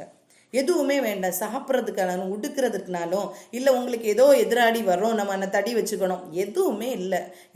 நீங்கள் என்ன செய்யுங்க, போங்க, தைரியமா போங்க அப்படின்னு சொல்லிட்டு சொல்றாரு. வேலையாள் தன் ஆகாரத்துக்கு பாத்திரவானா இருக்கிறார், நான் போஷிப்பேன்.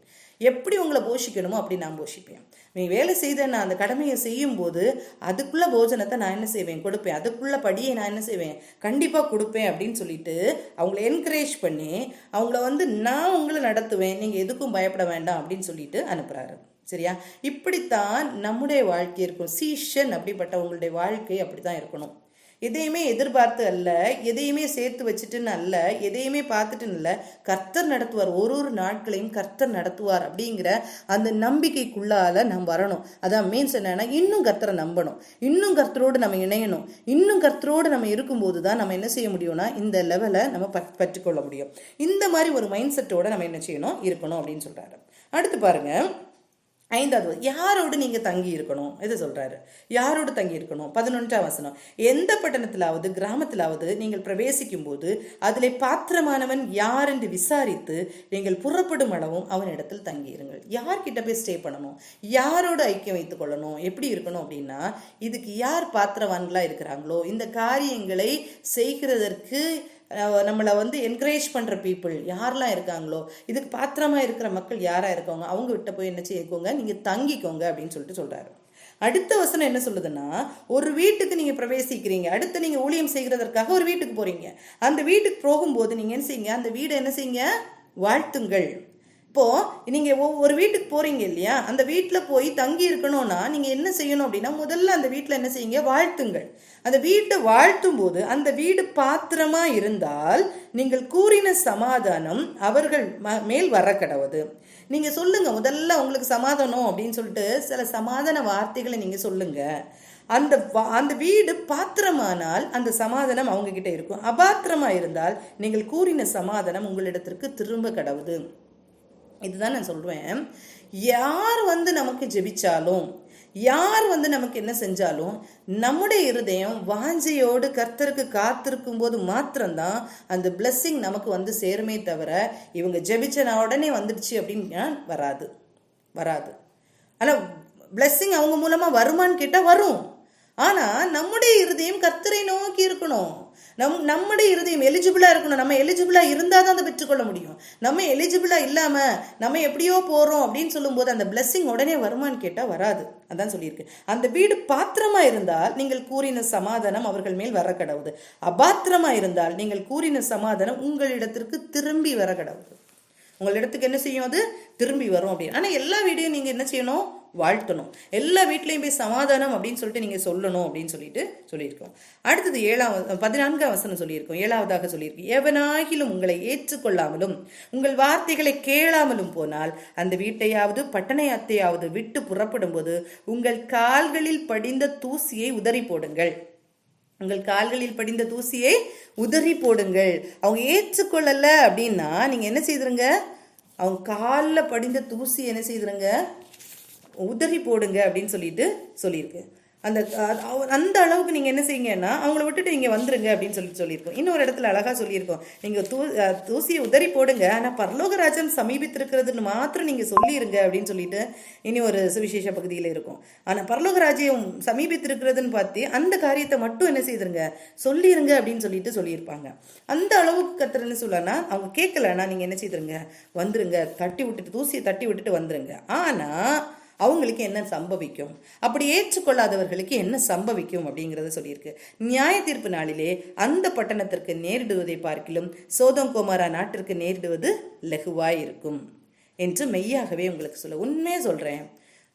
அப்படி ஏற்றுக்கொள்ளாதவர்களுக்கு, கர்த்தருடைய பிள்ளைகளை ஏற்றுக்கொள்ளாதவர்களுக்கு, கர்த்தருடைய பிள்ளைகள் வீட்டில் வரும்போது அவங்களுடைய ஆசீர்வாதத்தை எல்லாம் அலட்சியம் பண்ணுகிறவர்களுக்கு, ஏற்றுக்கொள்ளாதவர்களுக்கு, ஏன்னா வரும்போது அவங்க ஆசீர்வாதத்தோடு வர்றாங்க, அந்த ஆசீர்வாதத்தை பெற்றுக்கொள்ள மனமில்லாதபடி அசட்டை பண்ணுகிறவர்களுக்கு கர்த்தர் என்ன சொல்றாரு அப்படின்னா, நியாய தீர்ப்பு நாள்ல அவங்களுக்கு நேரிடுவதை பார்க்கிலும் சோதோம் கோமாரா ஜனங்களுக்கு நேரிட்டது அவங்களுக்கு நேரிடுவது லகுவாக இருக்கும் அப்படின்னு. சோதோம் கோமோரா பட்டணம் முழுவதுமாக அழிக்கப்பட்டது இல்லையா? சோதோம் கோமோரா பட்டணம் முழுவதுமாக அழிக்கப்பட்டது, எல்லாமே அழிந்து போயிடுச்சு, ஒன்றுமே இல்லை. அங்கே அக்கினியும் கந்தகம் எரித்து போட்டது, எல்லாமே ஒன்றுமே இல்லாமல் போயிடுச்சு. ஆபிரகாமின் வேண்டுதல்னால லோத்து மட்டும் காப்பாற்றப்பட்ட, லோத்தின் குடும்பம் காப்பாற்றப்பட்டது. ஆனாலும் லோத்தின் மனைவி திரும்பி பார்த்து உப்பு தூடானான் இல்லையா? ஆனாலும் சொன்ன இடத்துக்கு போகாம அவங்க நிறைய காரியங்கள் எல்லாம் அனுபவிச்சாங்க, நிறைய பாவங்களுக்குள்ளால போக ஆரம்பிச்சாங்க. அந்த பட்டணத்துக்கு நடந்தது லகுவா இருக்கும்னு சொல்றாரு. கர்த்தருடைய சத்தத்தை கேட்டுட்டு அதை ஏற்றுக்கொள்ளாதவர்களுக்கு இது நமக்கும் ஒரு எச்சரிப்பு, இது நமக்கும் ஒரு எச்சரிப்பு. நாமும் என்ன செய்யறோம்னா கர்த்தருடைய வார்த்தையை கேட்கிறோம். உண்மையே சொல்றேன், நிறைய காரியங்கள் இன்னைக்கு நமக்கு அறிவுக்கு வந்துடுச்சா அப்படின்னு கேட்டா வருது. இந்த அறிவுக்கு வந்த காரியத்தை நம்ம என்ன செய்யறோம்னா அலட்சியம் பண்ணி நம்முடைய வாழ்க்கையில அதை பயன்படுத்தாதபடிக்கு நம்ம இருந்துட்டு இருக்கோம் அப்படின்னா நாமும் என்ன செய்யறோம்னா இப்படிப்பட்ட ஜனங்களா தான் இருக்கிறோம். கர்த்தருடைய வார்த்தையை கேட்டுட்டு நம்மளால அதை அக்செப்ட் பண்ணணும், நம்ம ஒரு குற்ற உணர்வே இல்லாதபடிக்கு அலட்சியம் பண்ணிட்டு நடந்து கொள்கிற சின்ன சின்ன காரியங்களை கூட விட்டு கொடுக்க முடியாதபடிக்கு நம்முடைய இருதயம் கடினமாக இருக்குமானால் நமக்கும் இதே தான் சொல்லியிருக்கார். நியாய தீர்ப்பு நாள் அப்படின்றது ஒன்று உண்டு. நான் போன வாரமே சொன்னேன், எல்லா காரியங்களையும் கேட்கறதற்கு அத்தேனை பட்டணத்து ஜனங்கள் ரொம்ப ஆவலாக இருந்தாங்க. புதுசாக காரியங்களை கேட்கறதுக்கு ஆசையாக இருந்தாங்க. இந்த வேதத்திலே நிறைய காரியங்களை அவங்க கேட்டாங்க. ஆனால் அறியாத நாட்களில் கர்த்தரும் காணாதவர் போல் தான் இருந்தார். ஆனால் அறிந்துட்டீங்க, நீங்கள் மனம் திரும்புங்க, நியாய தீர்ப்பு அப்படின்னு ஒரு நாள் வந்துன்னு சொன்னோன்னே என்ன சொன்னாங்க, சிலர் இகழ்ந்தார்கள், சிலர் என்ன செய்தாங்க, அப்புறம் நாங்கள் கேட்டுக்கலாம் அப்படின்னு சொல்லிட்டு என்ன செய்துட்டாங்க, போயிட்டாங்க. சிலர் இகழ்ந்தார்கள், சிலர் அப்புறம் பார்த்துக்கலாம் அப்படின்னு சொல்லிட்டு என்ன செய்தாங்க, போயிட்டாங்க. ஆனால் கொஞ்சம் பேர் மட்டும்தான் என்ன செய்தாங்களாம், பவுலை பற்றி கொண்டார்கள் அப்படின்ட்டு. இன்னைக்கும் அதே தான். நமக்கு இன்னும் நிறைய காரியங்களை கேட்குறோம், நிறைய காரியங்கள் நமக்கு கொடுக்கப்படுது, இல்லைன்னு சொல்லலை. நிறைய காரியங்கள் நம்ம அறிந்து கொள்கிறோம், இல்லைன்னு சொல்லலை. ஆனால் நம்முடைய வாழ்க்கையில் அது கண்டிப்பாக நம்ம செய்யணும்னு நம்ம பிரயாசப்படுறோமா? முதல்ல நம்ம ட்ரை பண்ணுறோமா? கண்டிப்பாக இல்லை. நம்முடைய உலக காரியம்னு ஒன்று வரும்போது இல்லை இப்படி தான் எல்லாரும் இப்படி தான் அப்படின்னு சொல்லிட்டு நம்ம அதை நியாயப்படுத்திட்டு நம்ம போயிட்டுருக்குறோமா? அப்படி ஒருவேளை நியாயப்படுத்திட்டு நம்ம போயிட்டு இருப்போம்னா ஜஸ்ட் நம்ம கேட்குறோமே தவிர அதை நம்ம எல்லாரும் நம்ம தான் நம்மளை ஆராய்ந்து பார்க்கணும். யாரும் யாரையும் குற்றம் சொல்லுகிறதற்கோ குறை சொல்லுகிறதற்கோ அல்ல. யாரும் யாரையும் குற்றம் சொல்லுகிறதற்கோ குறை. நம்ம வீடுகளில் சமாதானம் வேணும், நம்ம வீடுகளில் சந்தோஷம் வேணும். இந்த காரியத்துக்கு தடையாக எது இருக்கிறதோ அதை நம்மளே ஆராய்ந்து பார்த்து நம்ம என்ன செய்யணும்னா நம்ம திருத்தி கொள்ளணும் இல்லையா? அதுவும் கடைசியில் சொல்லப்படும், எந்த காரியத்துக்காக நம்ம விட்டு கொடுக்கணும். இந்த காரியங்கள் எல்லாம் பின்னால் சொல்லப்பட்டிருக்கும் இல்லையா? இந்த காரியங்கள் இதெல்லாம் இவ்வளோ சத்தத்தை கேட்டுட்டோம், இவ்வளோ கர்த்தருடைய காரியங்களை கேட்டுட்டோம். இதுதான் நோவா காலத்தில் கர்த்தர் சொன்னது மாதிரி, சோதம் குமாரா அந்த நாட்கள் அழிக்கப்படும் முன்னாடி சொன்னது மாதிரி இதெல்லாம் இப்படி தான் நடக்கும் அப்படின்னு சொல்லிட்டு, லோத்தின் நாட்கள் நடந்தது போல நடக்கும் அப்படியெல்லாம் சொல்லியிருக்கு. அதே பாவங்கள் இன்னைக்கு பெருகி கொண்டிருக்கிறது, நாட்கள் சமீபமாக இருக்கிறதுன்னு சொன்னாலும் நம்முடைய கிரியைகளில் அதை வெளிப்படுத்த முடியாதபடிக்கு இன்னும் அடையாளங்களை கேட்டு இன்னும் காரியங்களை கேட்டு கர்த்தரை நாம் இன்னும் பரீட்சை பார்த்து கொண்டிருப்போமானால் கர்த்தர் நம்மை பார்த்து சந்தோஷப்படுகிற தேவன் அல்ல. கர்த்தர் நம்மை பார்த்து சந்தோஷப்படுகிற தேவன் அல்ல. நாம் சந்தோஷப்படுத்துகிறவர்களாக இல்லை அப்படிங்கிறத நம்ம என்ன செய்வோம், பார்த்துக்குவோம். சரியா? அடுத்தது என்ன சொல்றாரு, இப்போ இப்படி ஜனங்கள் இப்படிதான் இருக்கு. ஜனங்கள் நீங்க சீஷர்கள் இப்படி இருக்கிறவங்க நீங்க போங்க, நீங்க போகும்போது இப்படிதான் காரியங்கள் இருக்கும், இந்த மாதிரி காரியங்களை செய்யுங்கன்னு சம் கட்டளைகளை கொடுக்குறாரு இல்லையா? நீங்க எப்படி போங்க அப்படின்னு ஒரு 7-8 கட்டளைகளை கொடுக்குறாரு. நீங்க எருசலேமுக்கு போங்க, புறஜாதி தேசத்துக்கு போக வேண்டாம். 2வது பரலோக ராஜ்யம் சமீபித்திருக்கிறது அப்படிங்கிற காரியத்தை சொல்லுங்க. அடுத்தது வியாதிஸ்தர்கள் எல்லாம் சுகமாக்குங்க, நல்ல அற்புதங்கள் அடையாளங்கள் பண்ணுங்க, ஆனால் இலவசமாய் பெற்றுக்கொண்டீர்கள், இலவசமாக அந்த காரியத்தை செய்யுங்க. அடுத்தது என்ன சொல்றாரு, எதையுமே எடுத்துட்டு போகாதீங்க, ஆனால் கர்த்தர் என்ன செய்வார், உங்களுக்கு தருவாங்க அப்படின்னு சொல்லிட்டு சொல்றாரு. வேலையாள் தன் ஆகாரத்துக்கு பாத்திரவான். வேலையால் தன் ஆகாரத்துக்கு பாத்திரவான் அப்படின்னு சொல்லியிருக்கு. அடுத்தது யார்கிட்ட தங்கணுமோ, யார் பாத்திரவான் என்பதை விசாரித்து அவங்க கூட என்ன செய்யுங்க, ஐக்கியம் கொள்ளுங்க அப்படின்னு சொல்றாரு. அடுத்தது பாருங்க, எந்த வீட்டுக்கு போனாலும் நீங்க ஃபர்ஸ்ட் என்ன செய்யுங்க, அவங்களை பிளஸ் பண்ணுங்க, அவங்களுக்கு ஆசீர்வாதமானது, அதாவது சமாதானத்தின் வார்த்தைகளை சொல்லுங்க. அந்த அந்த இடம் பாத்திரமானால், அந்த வீடு பாத்திரமா இருந்தால் அது அவங்களுக்கு போகும், அப்படி இல்லைன்னா திரும்ப வந்துடும் அப்படின்னு சொல்றாரு. இல்லை அவங்க அக்செப்ட் பண்ணலைன்னா நீங்க உதறி விட்டுட்டு என்ன செய்துருங்க, வந்துருங்க, உதறி விட்டுட்டு வந்துருங்க. ஆனா ஒரு இடத்துல சொல்லியிருக்கோம், பரலோக ராஜ்யத்தின் அந்த காரியத்தை மட்டும் நீங்க பரலோக ராஜ்யம் சமீபித்திருக்கிறதுன்ற மாத்திரம் நீங்க என்ன செய்வீங்க, சொல்லிருங்க அப்படின்னு சொல்லிட்டு சொல்லப்பட்டிருக்கோம். சரியா? அதே மாதிரி அந்த நியாய தீர்ப்பு நாட்கள் எப்படிப்பட்ட காரியங்கள் நடக்கும் அப்படிங்கிறது நமக்கும் எச்சரிக்கையாக கொடுக்கப்பட்டது. இவ்வளவு காரியத்தையும் சீஷர்கள் செய்ய வேண்டிய காரியமாக சொல்லப்படுகிறது. அடுத்தது சொல்றாரு, இந்த சீஷர்களாகிய உங்களை நான் எப்படி அனுப்ப போறேன், எப்படி அனுப்ப போறேன், எங்க யார்கிட்ட அனுப்ப போறேன் அப்படின்னா, எப்படிதான் ஜெபம் இருப்பாங்க அப்படின்னா 16ஆம் வசனத்துல சொல்லப்பட்டிருக்கோம், ஆடுகளை ஓனைகளுக்குள் அனுப்புகிறது போல நான் என்ன செய்யறேன், அனுப்புகிறேன். ஆடுகளை ஓனைகளுக்குள்ள அனுப்புகிறது போல அனுப்புகிறேன். ஆடுகள் ஓனைகளுக்குள்ள போனா எப்படி இருக்கும், ஆடுக்கு நிலைமை என்ன? ஆடுகள் ஓனைகளுக்குள்ள போனா ஆடுகளுக்கு நிலைமை என்ன இல்லையா? ரொம்ப கஷ்டமான ஒரு நிலைமை இல்லை, அது கடிச்சு பீறி போடும். அப்படிப்பட்ட இடத்துக்காகவும் போறீங்க அப்படின்னா, அப்படியே அதை சொல்லலை. அதனால நீங்க எப்படி இருங்கன்னா, சர்ப்பங்களை போல வினா உள்ளவர்களாகவும் புறாக்களை போல கபடற்றவர்களாகவும் இருங்கள். இப்ப சர்ப்பங்களை போல வினா உள்ளவர்களாகும். நம்ம சர்ப்பம் அப்படின்னு சொன்னாலே அது என்னது, ஒரு பிசாசு அப்படின்னு சொல்லிட்டு சொல்லுவோம். ஆனா சர்ப்பங்களை போல வினா உள்ளவர்களா இருங்க.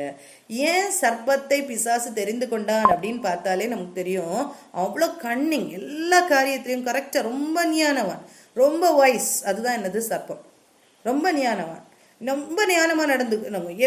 இதுக்கப்புறம் என்ன நடக்கும், இந்த ஒரு காரியத்தை நம்ம ஃபேஸ் பண்றோம்னா இதுக்கு அடுத்தது என்ன நடக்கும், இது என்ன நடக்கும், இது நடக்கும் அப்படின்னு சொல்லிட்டு அதுக்கு என்ன, அது நிதானித்து அறிகிற ஒரு காரியம் அந்த சர்ப்பத்துக்கு உண்டு. அது ஒரு குணம். தன்னை யார் அட்டாக் பண்ண போறா, அந்த அட்டாக்கிங்ல இருந்து தன்னை காப்பாத்தி கொள்ளுகிறதற்கு ரொம்ப அது என்ன செய்யும்னா கேர்ஃபுல்லா இருக்கும். அதுதான் என்னது, சர்ப்பத்தை போல வினா உள்ளவர்களா இருங்க.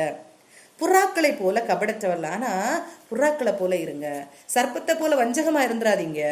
நீங்க எல்லாத்தையும் கவனிச்சுக்கோங்க, எப்படி நம்மளை சுற்றி என்ன அட்டாக்கிங், என்னெல்லாம் வருது அதெல்லாம் நீங்க பாத்துக்கோங்க. ஆனா புறாக்களை போல கபடற்றவர்களாங்க. இருதயத்துல என்ன செய்யாதீங்க, வஞ்சகத்தை வைத்துக் கொள்ளாதீங்க. இருதயத்துல வஞ்சகத்தை வைத்துக் கொள்ளாதீங்க. எந்த ஒரு காரியமா இருக்கட்டும், இருதயத்துல ஒருத்தரை குறித்து வஞ்சகமான காரியங்களை வைத்திருக்காதீங்க அப்படின்னு சொல்லிட்டு சொல்றோம். அதான் சர்ப்பத்தை போல வினா உள்ளவர்களாகவும் புறாக்களை போல கபடற்றவர்களாகவும் இருங்கள். அடுத்து சொல்றாரு, மனுஷரை குறித்து எச்சரிக்கையா இருங்கள். மனுஷரை குறித்து எச்சரிக்கையா இருங்கள். என்ன எச்சரிக்கை, எங்க அடுத்து என்ன சொல்லி, மனுஷர்கள் எச்சரிக்கையா இருங்கள். அவர்கள் உங்களை ஆலோசனை சங்கங்களுக்கு ஒப்பு கொடுத்து தங்கள் ஜெப ஆலயங்களில் உங்களை வாரினால் அடிப்பார்கள். எங்க வச்சு அடிப்பாங்க, ஜெப ஆலயங்களில் அடிப்பார்கள். அப்போ கர்த்தரை அறிந்த கூட்டம் மீன்ஸ் என்னன்னா, யெகோவா தேவன் அல்ல மேசியாவை ஏற்றுக்கொள்ளாத நாட்கள்லயே அவங்க என்ன செய்யறாங்க, ஜபாலயங்கள் எல்லாம் இருக்கு. ஆனா இயேசுவை பத்தி நீ போய் சொல்லும் போது, ரட்சகராகி இயேசுவை பத்தி நீ சொல்லும் போது உன்னை அடிப்பாங்க, உங்களை துன்புறுத்துவாங்க அப்படின்னு சொல்லிட்டு சொல்லப்பட்டிருக்கிறது. இதே இது நம்ம மிஷினரிஸ் நம்ம பார்க்கும்போது எவ்வளோ இன்னைக்கு அடிக்கப்படுகிறாங்க, எவ்வளோ துன்புறுத்தப்படுகிறாங்க, எவ்வளோ அடிக்கப்படுகிறாங்க, துன்புறுத்தப்படுகிறாங்க. இல்லை மிஷினரிஸ் மட்டும், இங்கே நம்ம லோக்கல்லையுமே நிறைய இடத்துல ஹிந்து ஏரியாஸில் போய் ட்ராக்ஸ் கொடுக்குறவங்க, அந்த சின்ன வில்லேஜ் மினிஸ்ட்ரி நடத்துகிறவங்க, அவங்க எல்லாம் சந்திக்கிற காரியங்களை பார்க்கும்போது நிறைய கடினமான காரியங்களை சொல்கிறாங்க. நம்ம அதெல்லாம் பண்ணுறதே இல்லையே, அதனால நமக்கு தெரியாது. இப்படிப்பட்ட இடத்துல எல்லாம் அவங்க என்ன செய்யறாங்கன்னா, அதிகமாக வஞ்சிக்கப்படுகிறாங்க. அவ்வளோத்துக்கு என்ன செய்யறாங்க, அடிக்கப்படுகிறாங்க. அவ்வளோத்துக்கு வன்மையான நிந்தனையான பேச்சுகளை கேட்குறாங்க. இந்த மாதிரி காரியங்கள் இருக்குது வெளியே. ஆனா உள்ள அந்த கிறிஸ்தவர்களுக்கு உள்ளாலேயே, நம்ம சர்ச்சஸ்க்கு உள்ளாலேயே எவ்வளோ காரியங்கள் நமக்கு விரோதமாக செய்யப்படுகிறது. நான் உண்மையாக கர்த்தருக்காக நிற்கும் போது எத்தனை காரியங்கள் நமக்கு விரோதமாக இருக்கிறதுன்னா கண்டிப்பா இருக்கும், கண்டிப்பா இருக்கதான் செய்யும். கண்டிப்பா அன்னைக்கு இஸ்ரவேலுக்குள்ளால எவ்வளோ பாகல்கள் நிறைந்திருந்தது போல எலியா மாத்திரம் இருந்தார் வெளியே. அதே மாதிரி அவர் ஒரு ஆளா இருந்தாரும் அவர் நின்னார் இல்லையா, அதுதான் அவர் ஒரு ஆளா இருந்தாலும் நின்னார் இல்லையா. அதுக்காக நான் பிடிச்ச முயலுக்கு 3 காலு அப்படின்னு சொல்லிட்டு நிக்கிறதற்காக அல்ல. நம் கர்த்தருக்குள்ளால நிற்போமானால், கர்த்தருக்குள்ளால ஒரு கர்த்தருக்காக ஒரு காரியத்துக்காக நிற்போமானால் நம் தைரியமாக நிற்கலாம். மடத்தனமா அல்ல. கர்த்தருக்காக நிற்போமானால் நம்ம என்ன செய்யலாம்னா, தனி மனிதனாக இருந்தாலும் தனி குடும்பமாக இருந்தாலும் நாம் நிற்கணும் கர்த்தருக்காக. அதுதான் இங்க சொல்லப்படுகிறது. அவர்களுக்கும் புறஜாதியர்களும் சாட்சியாக என் நிமித்தம் அதிபதிகளுக்கு முன்பாகவும் ராஜாக்களுக்கு முன்பாகவும் கொண்டு போகப்படுவீர்கள். இப்படியெல்லாம் நீங்க என்ன செய்வீங்க? கொண்டு போகப்படுவீங்க. நிறைய கேள்விகள் கேட்பாங்க, நிறைய காரியங்கள் உங்ககிட்ட கொஸ்டின் பண்ணுவாங்க, என்னன்னாலும் பண்ணுவாங்க. ஆனா அவர்கள் உங்களை ஒப்பு கொடுக்கும் போது எப்படி பேசுவோம் என்றும் என்னத்தை பேசுவோம் என்றும் கவலைப்படாதிருங்கள். நீங்கள் பேச வேண்டுவது அந்நேரத்தில் உங்களுக்கு அருளப்படும். இந்த காரியத்தை பார்க்கும்போது என்ன பேசணும், எப்படி பேசணும் கர்த்தர் கற்று தருவார். இப்போ ஒரு காரியம் நடந்திருக்கு, நம்ம கிட்ட ஒரு விசாரணை நடக்குது. இப்போ சீஷர்களாக அங்கே போகும்போது ஏன் இப்படி பண்ணீங்க, ஏன் இப்படி பண்றீங்க அப்படின்னு சொல்லிட்டு விசாரிக்கும் போது நீங்க என்ன பேசணும், எப்படி பேசணும்னு நீங்க என்ன செய்ய வேண்டாம், பிளான் பண்ண வேண்டாம்னு சொல்றாரு. ஒரு இடத்துல போய் சுவிசேஷம் சொல்லும் போதோ எந்த ஒரு காரியத்தை இந்த இடத்துல பிரச்சனை வரும் அப்படின்னு நினைச்சுதான் அவங்க போவாங்க. இந்த பிரச்சனை வரும்னு தெரியும், இந்த மாதிரி கேட்பாங்கன்னு தெரியும். ஆனா இப்படி கேட்டா என்ன பதில் சொல்லணும், இப்படி கேட்டா எப்படி சொல்லணும் அப்படின்னு சொல்லிட்டு நீங்க என்ன செய்யாதீங்க, பிளான் பண்ணாதீங்க அப்படின்னு சொல்றாரு. கர்த்தருடைய பிள்ளைகளுக்கு இது ஒரு பெரிய ஒரு ஆலோசனை. கர்த்தர் கொடுக்குற பெரிய ஆலோசனை என்ன அப்படின்னா, எதையுமே பிளான் பண்ணாதீங்க. எப்ப தெரியுமா நம்ம பிளான் பண்ணவே வேண்டாம்? கர்த்தருக்காக செய்யும் போது பிளான் பண்ணவே வேண்டாம். கர்த்தருக்காக நம்ம செய்வோமானால் நம்ம பிளான் பண்ணவே வேண்டாம். யார் என்ன கேட்டாலும் நம் கர்த்தரை முன்னிறுத்தி செய்வோமானால் நம்ம எதுக்கு பிளான் பண்ணணும்? எதுக்கு ஆன்சர் பண்றதுக்கு எதுக்கு பயப்படணும்? இல்லையா? கர்த்தரை குறித்து நம்ம ஒரு காரியத்தை செய்வோமானால் நம்ம என்ன செய்ய வேண்டாம், பிளான் பண்ண வேண்டாம். ஆனா நம்ம அதை விட்டுட்டு நம்ம வேற ஒரு காரியம் சொல்லணும் அப்படின்னா நம்ம என்ன செய்யணும்னா பிளான் பண்ண வேண்டியது இருக்கு, இல்லையா? நம்ம ஒரே இவங்க கிட்ட என்ன பேசலாம், அவங்க கிட்ட என்ன பேசலானோ அதெல்லாம் கர்த்தர் என்ன செய்வார்னா அந்தந்த நேரத்துல நமக்கு சொல்லி தருவார் அப்படின்னு சொல்லிருக்கு. அதுதான் தெய்வீக ஞானம்.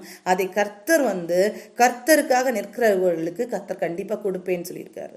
இவங்க இப்படி கேட்டா என்ன செய்யணும், இவங்க இப்படி கேட்டா என்ன செய்யணும், இவங்க இப்படி சொன்னா என்ன செய்யணும், இப்படியே நம்ம யோசிச்சுட்டு இருந்தோம்னா இப்படியே நம்ம கர்த்தருடைய பிரசன்னத்தை நம்ம விட்டு போயிடுவோம். அப்படியே போயிடும், அந்த பிரச்சனை போயிடும். ஆனா கர்த்தர் அந்த நேரத்துல என்ன வார்த்தைகளை தருகிறாரோ அந்த வார்த்தையை நான் பேசுவேன், அந்த வார்த்தையை நான் சொல்லுவேன் அப்படின்னு சொல்லிட்டு நாம் ஒரு திட மனதோடு நம்ம இருக்க முடியும்னா அது என்னன்னா கர்த்தரை குறித்து மாத்திரம், கர்த்தர் நிமித்த மாத்திரம். நமக்கு எந்த ஆதாயத்துக்காகவும் இந்த காரியத்தை நம்ம என்ன செய்யக்கூடாது. செஞ்சா நம்ம பிளான் பண்ண வேண்டியது இருக்கும். கர்த்தருக்காக மாத்திரம் செய்யும் போது அது ஃபூலிஷா சில நேரம் இருக்கலாம், நம்முடைய ஆன்சர் ஃபூலிஷா தெரியலாம். ஆனா கர்த்தர் என்ன செய்வாங்கன்னா அந்த இடத்துல பேசுவார். அந்த வார்த்தையின் மூலமாக கர்த்தர் பேசுவார். நம் கர்த்தருக்காக மாத்திரம் நிற்போமானால் நம்முடைய சுயத்துக்காக நம்ம ஒரு காரியத்தை செய்யாதபடிக்கு நம்ம பிளான் பண்ண தேவையே இல்லை. எந்த இடத்துல என்ன பேசணும்னு கர்த்தர் என்ன செய்வார், நமக்கு சொல்லி கொடுப்பார். சரியா? அடுத்ததாக தான் சொல்லியிருக்கு, பேசுகிறவர்கள் நீங்கள் அல்ல, உங்கள் பிதாவின் ஆவியானவரே உங்களிடத்தில் பேசுகிறவர். அப்போ கர்த்தர் அனுப்பும்போது என்ன சொல்லுவார், இயேசு அனுப்பும்போது அன்னைக்கு சீஷர்கள்ட்ட என்ன சொல்றாங்க, நீங்க போங்க, நான் பேசுவேன், நான் உங்க காரியத்தை பார்த்துப்பேன், எல்லாவற்றையும் நானே பண்ணுவேன் அப்படின்னு சொல்லிட்டு கர்த்தர் சொல்றாரு. சரியா? எப்படிப்பட்ட மக்கள் மத்தியில போறாங்க அப்படிங்கிறத சொல்றாரு. அடுத்தது எப்படிப்பட்ட மக்கள், ஆடுகளை ஓநாய்களுக்குள்ளே அனுப்புவது போல அனுப்புறேன்னு சொல்லாரே, எப்படிப்பட்ட மக்கள், சகோதரன் தன் சகோதரனையும் தகப்பன் தன் பிள்ளையையும் மரணத்துக்கு ஒப்பு கொடுப்பார்கள், பெற்றாருக்கு விரோதமாக பிள்ளைகள் எழும்பி அவர்களை கொலை செய்வார்கள், என் நாமத்து நிமித்தம் நீங்கள் எல்லாராலும் வகைக்கப்படுவீர்கள். அந்த சூழ்நிலை எப்படி இருக்குன்னா அன்பே இல்லாத சூழ்நிலை, மக்களுக்குள்ளால அவ்வளோ அன்பற்ற ஒரு சூழ்நிலை. கடைசி நாளத்துல அன்பு தணிந்து போகும் அப்படின்னு சொல்லப்பட்ட அந்த நிலைமைகளை நம்ம இன்னைக்கு கேட்டுட்டு இருக்கோம், நம்ம இன்னைக்கு கேள்விப்பட்டுட்டே தான் இருக்கோம். தகப்பன் பிள்ளையை கொண்டுட்டாங்க, அம்மா பிள்ளையை கொண்டுட்டாங்க, பிள்ளைகள் அம்மாவை கொண்டுட்டாங்க, பிள்ளை அப்பாவை கொண்டுட்டு, சகோதரன் சகோதரனை கொண்டுட்டான், இப்படிப்பட்ட காரியங்களை கேட்டுக்கொண்டு இருக்கிறோம். இப்படிப்பட்ட மக்கள் மத்தியில தான் நான் உங்களை அனுப்ப போறேன். ஆனா நீங்க என்ன செய்யுங்க, கர்த்தருக்காக நில்லுங்க. எப்போ வரைக்கும்? கடைசி வரைக்கும். முடிவு பரியந்தம் நிலை நிற்பவனே ரட்சிக்கப்படுவான் அப்படின்னு சொல்லப்பட்டிருக்கிறது. அந்த வசனத்தை நம்ம பார்க்கும்போது உண்மையிலேயே கடைசி வரைக்கும் நம்ம என்ன செய்யணும்னா கர்த்தருக்காக நம்ம நிற்கணும். அப்படி இல்லாத நேரத்தில் நம்ம என்ன செய்ய மாட்டோம் தெரியுமா, கர்த்தருக்காக நம்ம நிற்கிறது கடினமாக இருக்கும். நம்ம கர்த்தருக்காக நிற்கிறது கடினமாக இருக்கும். அதனால முடிவு பரியந்தம் யார் யார் நிற்கிறாங்களோ அவங்க தான் என்ன செய்வாங்க, ரட்சிக்கப்படுவார்கள் அப்படின்னு சொல்லிட்டு சொல்லப்பட்டிருக்கிறது. அடுத்தது பாருங்க, இந்த முடிவு பரியந்தம் நிற்கிறவர்கள் யாரால அப்படி நிற்க முடியும் அப்படின்னா, யாரெல்லாம் இயேசுவ கர்த்தர் அப்படி அதனால நான் ஃபாலோ பண்ணுவேன், அவர்தான் தேவன், அவர்தான் கர்த்தர் அப்படின்ற ஒரு காரியத்துக்காக மட்டும் ஃபாலோ பண்றேன். எந்த எதிர்பார்ப்பும் இல்லாமல் நான் ஃபாலோ பண்ணுறேன், அப்படி இருக்கிறவங்க தான் நிற்க முடியும் கடைசி வரைக்கும். கடைசி வரைக்கும் எதுனாலும் நான் சகித்து கொள்ளுவேன் கர்த்தருக்காக அப்படின்னு சொல்லிட்டு இருக்கிறவங்க தான். ஏதோ எக்ஸ்பெக்டேஷனோட இந்த ஒரு காரியம் எனக்கு நடக்குமா, இந்த ஒரு காரியம் எனக்கு இருக்குமா, நான் கர்த்தருடைய ஊழியத்தை செய்கிறேன், ஸோ எனக்கு இந்த காரியத்தில் கர்த்தர் ஒரு ஃபேவர் பண்ணுவாங்க, இந்த கர்த்தர் பண்ணுவாரான்னு கேட்டால் கர்த்தர் தான் பண்ணுவார், அவர் தான் ப்ரொவைட் பண்ணணும், அவர் தான் எல்லாமே தரணும். ஆனால் நான் இதை செய்கிறனால கர்த்தர் இதை செய்வாங்களா அப்படின்னு சொல்லிட்டு ஒரு கேள்வியோடு நம்ம நிற்போமானால், அப்படி நிற்போமானால் நம்ம என்ன செய்ய முடியாதுன்னா கர்த்தர்ட்டேருந்து நம்ம பெற்றுக்கொள்ளலாம். ஆனால் என்ன செய்ய முடியாது, இந்த கடைசி வரைக்கும் நம்ம நிலைத்திருக்க முடியாது. ஏன்னா கர்த்தர் நல்லோர் மேலும் பொல்லோர் மேலும் என்ன செய்கிறார், மழையை கொடுத்து கொண்டு இருக்கிறார். எல்லாருக்கும் கர்த்தர் கொடுக்கிறார். ஆனால் அதை பெற்றுக்கொள்ளுகிற அன்னைக்கு நாம் போன வாரம் கூட படித்தோம், முறுமுறுத்தாங்க இஸ்ரவேல் ஜனங்கள். முறுமுறுக்கும் போது அவங்களுக்கு கிடைத்தது என்னது, மன்னாவும் இறைச்சியும் கிடைத்தது. முறுமுறுக்கும் போதே கிடைத்தது அவங்களுக்கு. அதே மாதிரி நம்ம முறுக்கிற காரியங்களுக்கு எல்லாம் நம்ம ஏற்றபடி விண்ணப்பம் பண்ணுறோமான்னு கேட்டால் இல்லை. ஆனால் நம்ம விண்ணப்பம் பண்ணுகிறதுனால கர்த்தர் என்ன செய்யறாருன்னா நன்மையான காரியங்களை தான் நமக்கு செஞ்சு கொண்டு இருக்கிறார். ஆனாலும் அதையும் தாண்டி நமக்கு இன்னும் சாட்டிஸ்ஃபேக்ஷன் இல்லாமல் கேட்டுக்கிட்டே இருப்போமானால் நம்ம எங்கேயோ என்ன செய்கிறோம்னா தவறி போயிடுவோம், எங்கேயோ போய் என்ன செய்துருவோம், விழுந்துருவோம். கர்த்தருக்காக நிற்கவே முடியாது, கடைசி வரைக்கும் நிற்க முடியாது. அதான் திருப்பி திருப்பி நம்ம யோசிக்க வேண்டிய ஒரு காரியம். சிலுவை பக்கத்தில் எத்தனை பேர் நின்னாங்க, நம்ம என்ன நிற்போமா? நாமும் கர்த்தரிடத்தில் பெற்றுக்கொண்ட கூட்டத்தில் உள்ளவர்கள் தான். ஆனால் பெற்றுக்கொண்டவர்கள் கடைசி வரை நிற்கிறோமா? அந்த சிலுவை பக்கத்தில் நம்ம நிற்கிறோமா? சிலுவை பக்கத்தில் நம்ம நிற்க முடியாது. அந்த பாடுகள் மத்தியிலும் கர்த்தருக்காக நிற்க முடியுமா? பாடுகள் மத்தியில் நிற்க முடியுமா?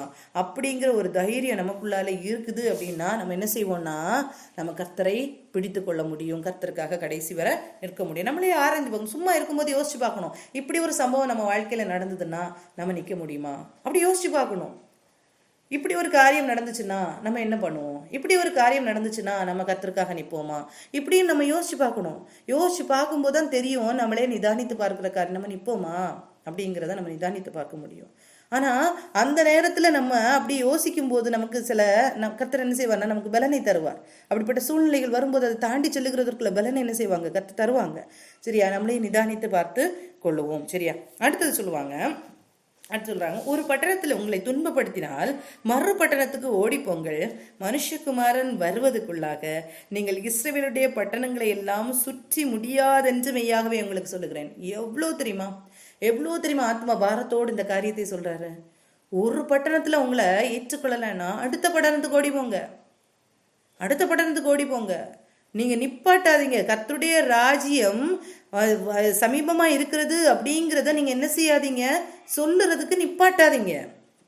ஒரு இடத்துல இல்லையா அடுத்த இடத்துக்கு ஓடி போங்க சொல்லிட்டு சொல்றாரு, நீ இஸ்ரவேலிய பட்டணங்களை எல்லாம் சுற்றி முடியாது. எப்போ மனுஷகுமாரன் வருகிறதற்குள்ளாக பட்டணங்களை எல்லாம் சுற்றி முடியாதுமே. அவ்வளோ ஜனங்கள் இருக்கிறாங்க, இன்னும் கர்த்தரை அறியாத அவ்வளோ ஜனங்கள் இருக்கிறாங்க, இன்னும் சுவிசேஷம் அறிவிக்கப்படாத அவ்வளோ ஜனங்கள் இருக்கிறாங்க அப்படின்னு சொல்லிட்டு சொல்றாரு. எங்க? எருசலேமுக்குள்ள இஸ்ரவேலுடைய பட்டணங்களை எல்லாம் சுற்றி முடியாது என்று மெய்யாகவே உங்களுக்கு சொல்லுகிறேன். அவ்வளோ ஜனங்கள் இங்கேயே இங்கேயே கர்த்தரை முழுமையாக ஏற்றுக்கொள்ளாத ஜனங்கள் அவ்வளோ பேர் இருக்கிறாங்க அப்படின்னு சொல்லிட்டு கர்த்தர் சொல்றாரு. சரியா, சீஷன் தன் போதகனிலும் வேலைக்காரன் தன் எஜமானிலும் மேற்பட்டவன் அல்ல. இது நமக்கு தெரியும்.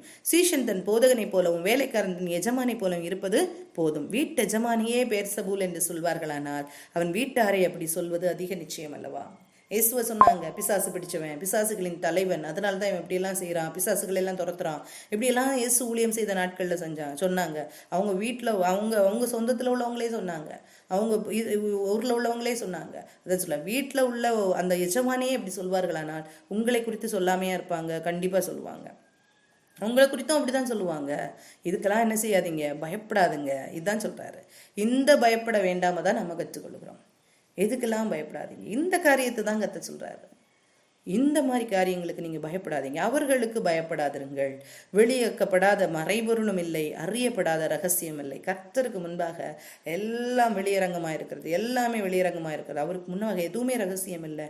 இந்த காரியங்களுக்கு நீங்க என்ன செய்யாதீங்க, பயப்படாதீங்க. நான் உங்களுக்கு இருளிலே சொல்லுகிறதை நீங்கள் வெளிச்சத்திலே சொல்லுங்கள், காதிலே கேட்கிறதை நீங்கள் வீடுகளின் மேல் பிரசித்தம் பண்ணுங்கள் அப்படின்னு சொல்றாரு. ஆத்துமாவை கொல்ல வல்லவர்களாயிராமல் சரீரத்தை மாத்திரம் கொல்லுகிறவர்களுக்கு நீங்கள் பயப்பட வேண்டாம். ஆத்துமாவையும் சரீரத்தையும் நரகத்திலே அழிக்க வல்லவருக்கே பயப்படுங்கள். என்ன செய்யுங்க, உங்களை வேணா கொன்னு கூட போட்டுடலாம், நீங்க என்ன செய்யாதீங்க, பயப்படாதீங்க. உங்களை கொன்னு கூட போட்டுடலாம், இந்த காரியத்தை எல்லாம் நீங்க செய்யுங்க, ராஜ்யத்தின் சுவிசேஷத்தை அறிவிங்க, சொல்லுங்க, கர்த்தருக்காக நில்லுங்க அப்படின்னு சொல்லிட்டு வைராக்கியத்தை அங்க கற்றுக் கொடுக்குறாரு. இப்படி நில்லுங்க. உங்களுக்குள்ளால இருதயத்தில் இருக்கிற காரியத்தை எடுத்து போட யாராலும் முடியாது. இருதய சரீரத்தை வேணா அடிக்கலாம், துன்புறுத்தலாம், கொல்லலாம், கொன்னே போடலாம். ஆனா உள்ள இருக்கிற அந்த இன்னர் மேனை எடுத்து வெளியே போடுறதுக்கு யாராலும் முடியாது அப்படிங்கிறத அங்க கற்றுக் கொடுக்குறாரு. இந்த மாதிரி நீங்க இருங்க. இது யாருக்கு சொல்லப்பட்டது? நான் முதல்ல சொன்னேன், சீஷர்களுக்கு. சீஷர்கள் முடிவு பரியந்த நிலை நிற்கிற முடியும் அப்படிங்கிற அந்த எண்ணத்தோடு முடிவு பரியந்த நான் நிற்கணும் அப்படிங்கிற வாஞ்சியோடு இருக்கிறவர்களுக்கு கர்த்தர் சொல்ற காரியம் என்ன அப்படின்னா, ஆத்துமாவை கொல்ல வல்லவராயிராமல் சரீரத்தை மாத்திரம் கொல்லுகிறவர்களுக்கு நீங்கள் பயப்பட வேண்டாம். மிஞ்சி மிஞ்சி போனா என்ன செய்வாங்க? கொண்டு போடுவாங்க, அவ்வளவுதானே இல்லையா? இந்த வைராக்கியம் உங்களுக்குள்ளால இருக்கணும். நீங்க மற்ற மக்களுக்கு என்ன செய்யாதீங்க? பயப்படாதீங்க. ஆனா யாருக்கு பயப்படுங்க? யாருக்கு பயப்படணும்? ஆத்துமாவையும் சரீரத்தையும் நரகத்திலே அழிக்க வல்லவருக்கே பயப்படுங்கள். அப்போ எல்லாரும் அப்போ கொண்டு போட்டுருவாங்களா அப்படின்னு கேட்டா அடுத்தது கர்த்தர் சொல்றாரு, ஒரு காசுக்கு 2 அடைக்கலான் குருவிகளை விற்கிறார்கள் அல்லவா, ஆயினும் உங்கள் பிதாவின் சித்தம் இல்லாமல் அவைகளில் ஒன்றாகிலும் தரையிலே விழுவதில்லை. ஒரு காசு கொடுத்து 2 அடைக்கலான் குருவிகளை விற்கிறார்களே, ஆயினும் உங்கள் பிதாவின் சித்தம் இல்லாமல் அவைகளில் ஒன்றாகிலும் தரையிலே விழாது. பிதாக்கு சித்தம் இல்லாதபடிக்கு அந்த அடைக்கலாங்குருவி கூட என்ன செய்யாது? கீழே விழாது. அதுக்கு காசு ரொம்ப சீப், வெரி சீப்பஸ்ட் அப்படின்னு சொல்றாரு. ஆனா அடுத்து சொல்றாரு, அவைகள் ஒன்றாயிலும் தரையிலே விழாது. உங்கள் தலையில் உள்ள மயிரெல்லாம் எண்ணப்பட்டிருக்கிறது. நம்ம தலை சீவினாலே கொஞ்சம் முடியெல்லாம் போயிடும்ல, அதை நம்ம கன்சிடர் கூட பண்றதில்ல இல்லை. சில முடி போகுதேன்னு கொஞ்சம் வருத்தப்படுறது இருக்கும். ஆனாலும் இந்த காரியங்கள் எல்லாம் எண்ணி பார்த்து எத்தனை முடி போச்சு அப்படின்லாம் நம்ம பார்க்கறது இல்லை. அதை கூட கர்த்தர் எண்ணி வைத்திருக்கிறார் அப்படின்றத கர்த்தர் என்ன சொல்றாருன்னா, என்ன அறியாதபடிக்கு உங்களுக்கு எதுவுமே நடக்க போறது இல்லை. அதான் சொல்றாரு. என்ன அறியாதபடிக்கு ஒரு காரியம் நடக்க போறது. நமக்கு எவ்வளோ காலத்தை கர்த்தர் நியமித்திருக்கிறாரோ, நமக்கு 40 வயசுனா 40 வயசு தான். அந்த 40 வயசுல மரித்து போகிறது யாருக்காக மரித்து போகிறோம்? என்ன செய்து மரித்து போனோம்? கர்த்தருக்காக என்ன செய்து மரித்து போனோம்? அதுதான் முக்கியம். இல்லையா? மரணம் அப்படின்றது கர்த்தர் எவ்வளவு காலம் நமக்கு கொடுத்துருக்காங்களோ அந்த காரியம் வரைக்கும் தான் நம்ம இருக்க முடியும். அதுக்கு மேல அதான் ஆண்டவர் சொல்றாரு, என்ன அறியாதபடிக்கு எதுவுமே நடக்க போறது இல்லை. அதுவும் கர்த்தருடைய பிள்ளைகளுக்கு கர்த்தரை அறியாதபடிக்கு எதுவுமே நடக்க போறது இல்லை. அதான் ரோமர்ல சொல்லப்பட்டிருக்கும், ரோமர் 8ஆம் அதிகாரத்துல சொல்லப்பட்டிருக்கும். அதான் சொல்றாரு, உங்கள் தலையில் உள்ள மயிரெல்லாம் எண்ணப்பட்டிருக்கிறது. நம்முடைய காரியம் கர்த்தருக்குள்ளால இருக்குமானால், அந்த சீஷத்துவ இதுக்குள்ளால நம்முடைய எண்ணம் இருக்குமானால், அந்த சீஷத்துவ நோக்கம்னா வேற ஒண்ணுமே இல்லை. ஆத்துமாக்களை குறித்த கரிசனை, ஆத்துமாக்களை குறித்த காரியங்கள் நமக்குள்ளால இருக்குமானால், நம்முடைய தலையில் உள்ள மயிரெல்லாம் எண்ணப்பட்டிருக்கிறது. அப்படின்னா மீனிங் என்ன? வேற ஒன்றும் இல்லை, கர்த்தருடைய பெர்மிஷன் இல்லாதபடிக்கு எதுவுமே நடக்காது. அகஸ்டின் ஜெபக்குமார் அங்கிள் சொல்லுவாங்க, பீகார்ல அவங்க போகும்போது மிஷினரிகளின் கல்லறை அப்படின்னு சொல்லப்பட்ட இடத்துல ஆண்டவர் சொன்னாரா, உன் மேல யாருமே கை வைக்க மாட்டாங்க அப்படின்னு சொல்லிட்டு, யாருமே கைவிட போடுறதுக்கு நான் இடம் கொடுக்க மாட்டேன் அப்படின்னு சொல்லிட்டு அந்த சத்தத்தை கேட்டு அந்த தைரியத்துல அவங்க போறாங்க. சொல்லுவாங்க, இன்னைக்கு வரைக்கும் யாருமே என் மேல கை வச்சது கிடையாது. ஒரே ஒரு வாட்டி அடிக்கப்பட்டேன், அவங்க மூக்கெல்லாம் உடையிற அளவுக்கு அடிக்கப்பட்டாங்க. ஆனா அந்த நேரத்துல சொல்லுவாங்க, உன்னுடைய முதுகு ரொம்ப பிடிச்சி கஷ்டத்துல இருந்தாங்களா, அந்த அடி கொடுத்ததுல அந்த முதுகு புடியெல்லாம் சரியாயிடுச்சுன்னு சொல்லுவாங்க. அந்த அளவுக்கு கர்த்தர் என்ன செய்வார்னா பாதுகாப்பார். ஆனா கஷ்டங்கள் உண்டான்னு கேட்டா கஷ்டங்கள் உண்டு. அது அந்த சாட்சிகள் எல்லாம் கேட்கும்போது தான் கர்த்தர் சொல்றாரு, உங்கள் தலையில் உள்ள மயிரெல்லாம் எண்ணப்பட்டிருக்கிறது. கர்த்தருடைய பிள்ளைகளாக கர்த்தருடைய அந்த சீஷத்துவ பணியில நம்மவும் இருக்கணும் அப்படிங்கிற வாஞ்சியோடு இருக்கிறவர்களுக்கு கர்த்தர் சொல்ற காரியம் தான் என்ன? ஆத்துமாவை கொள்ளுகிறவாகிய அவரை நரகத்துல போடுகிறதற்கு எல்லாம் இங்க போடுறதுக்கும் அதிகாரம் உள்ளவராகிய எனக்கு மட்டும் பயப்படுங்க, மற்ற மக்களுக்கு என்ன செய்யாதீங்க, பயப்படவே செய்யாதீங்க அப்படின்னு சொல்லிட்டு என்ன செய்யறாங்க, திருப்பியும் என்ன செய்யறாரு, தேற்றுகிறாரு. ஆதலால் பயப்படாதிருங்கள், அநேகம் அடைக்கலாங்குருவிகளை பார்க்கிலும் நீங்கள் விசேஷித்தவர்களா இருக்கிறீர்கள். ஒரு அடைக்கலாங்குருவி கீழே விழுந்தா கூட பிதாவுக்கு தெரியாம விழாது. நீங்க அநேக அடைக்கலாங்குருவிகளை பார்க்கணும், நீங்க விசேஷித்தவர்கள் அப்படின்னு சொல்லிட்டு, அதான் கர்த்தருடைய பிள்ளைகள்னு சொன்னா நம்ம சும்மா இல்லை, நாம் விசேஷித்தவர்கள் தான். ஆனா ஒன்னே ஒன்று நம்ம பார்த்துக்கணும், நம்ம கர்த்தருடைய பிள்ளையா இருக்கிறோமா? இதை நம்ம எப்பவும் செக் பண்ணிக்கணும். நான் கர்த்தருடைய பிள்ளையா இருக்கிறேனா, இந்த செக்கிங் மட்டும் நம்மகிட்ட இருந்துகிட்டே இருக்கணும். அது கண்டினியூஸ் ப்ராசஸா இருக்கணும். செக்கிங் மட்டும் கண்டினியூஸ் ப்ராசஸாக இருக்கணும். நான் கர்த்தருடைய பிள்ளையா இருக்கிறேனா, நான் கர்த்தருடைய பிள்ளையா இருக்கிறேனா. ஏன்னா கர்த்தர் சொல்றாரு, நீங்கள் என்ன தேடுனீங்கன்னா நீங்கள் என்னோடு இருந்தால் நான் உங்களோடு இருப்பேன் அப்படிதான் சொல்றாரு. நீங்க என் கூட இருந்தீங்கன்னா நான் கூட இருப்பேன் அப்படிதான் சொல்றாரு. அடுத்து சொல்றாங்க பாருங்க. அடுத்தது, மனுஷர் முன்பாக என்னை அறிக்கை பண்ணுகிறவன் எவனோ அவனை நானும் பரலோகத்தில் இருக்கிற என் பிதாவின் முன்பாக அறிக்கை பண்ணுவேன். இந்த 2 வசனம், மனுஷர் முன்பாக என்னை மறுதளிக்கிறவன் எவனோ அவனை நானும் பரலோகத்தில் இருக்கிற என் பிதாவின் முன்பாக மறுதளிப்பேன். இந்த 2 வசனங்களுக்குள்ள காரியம் என்ன?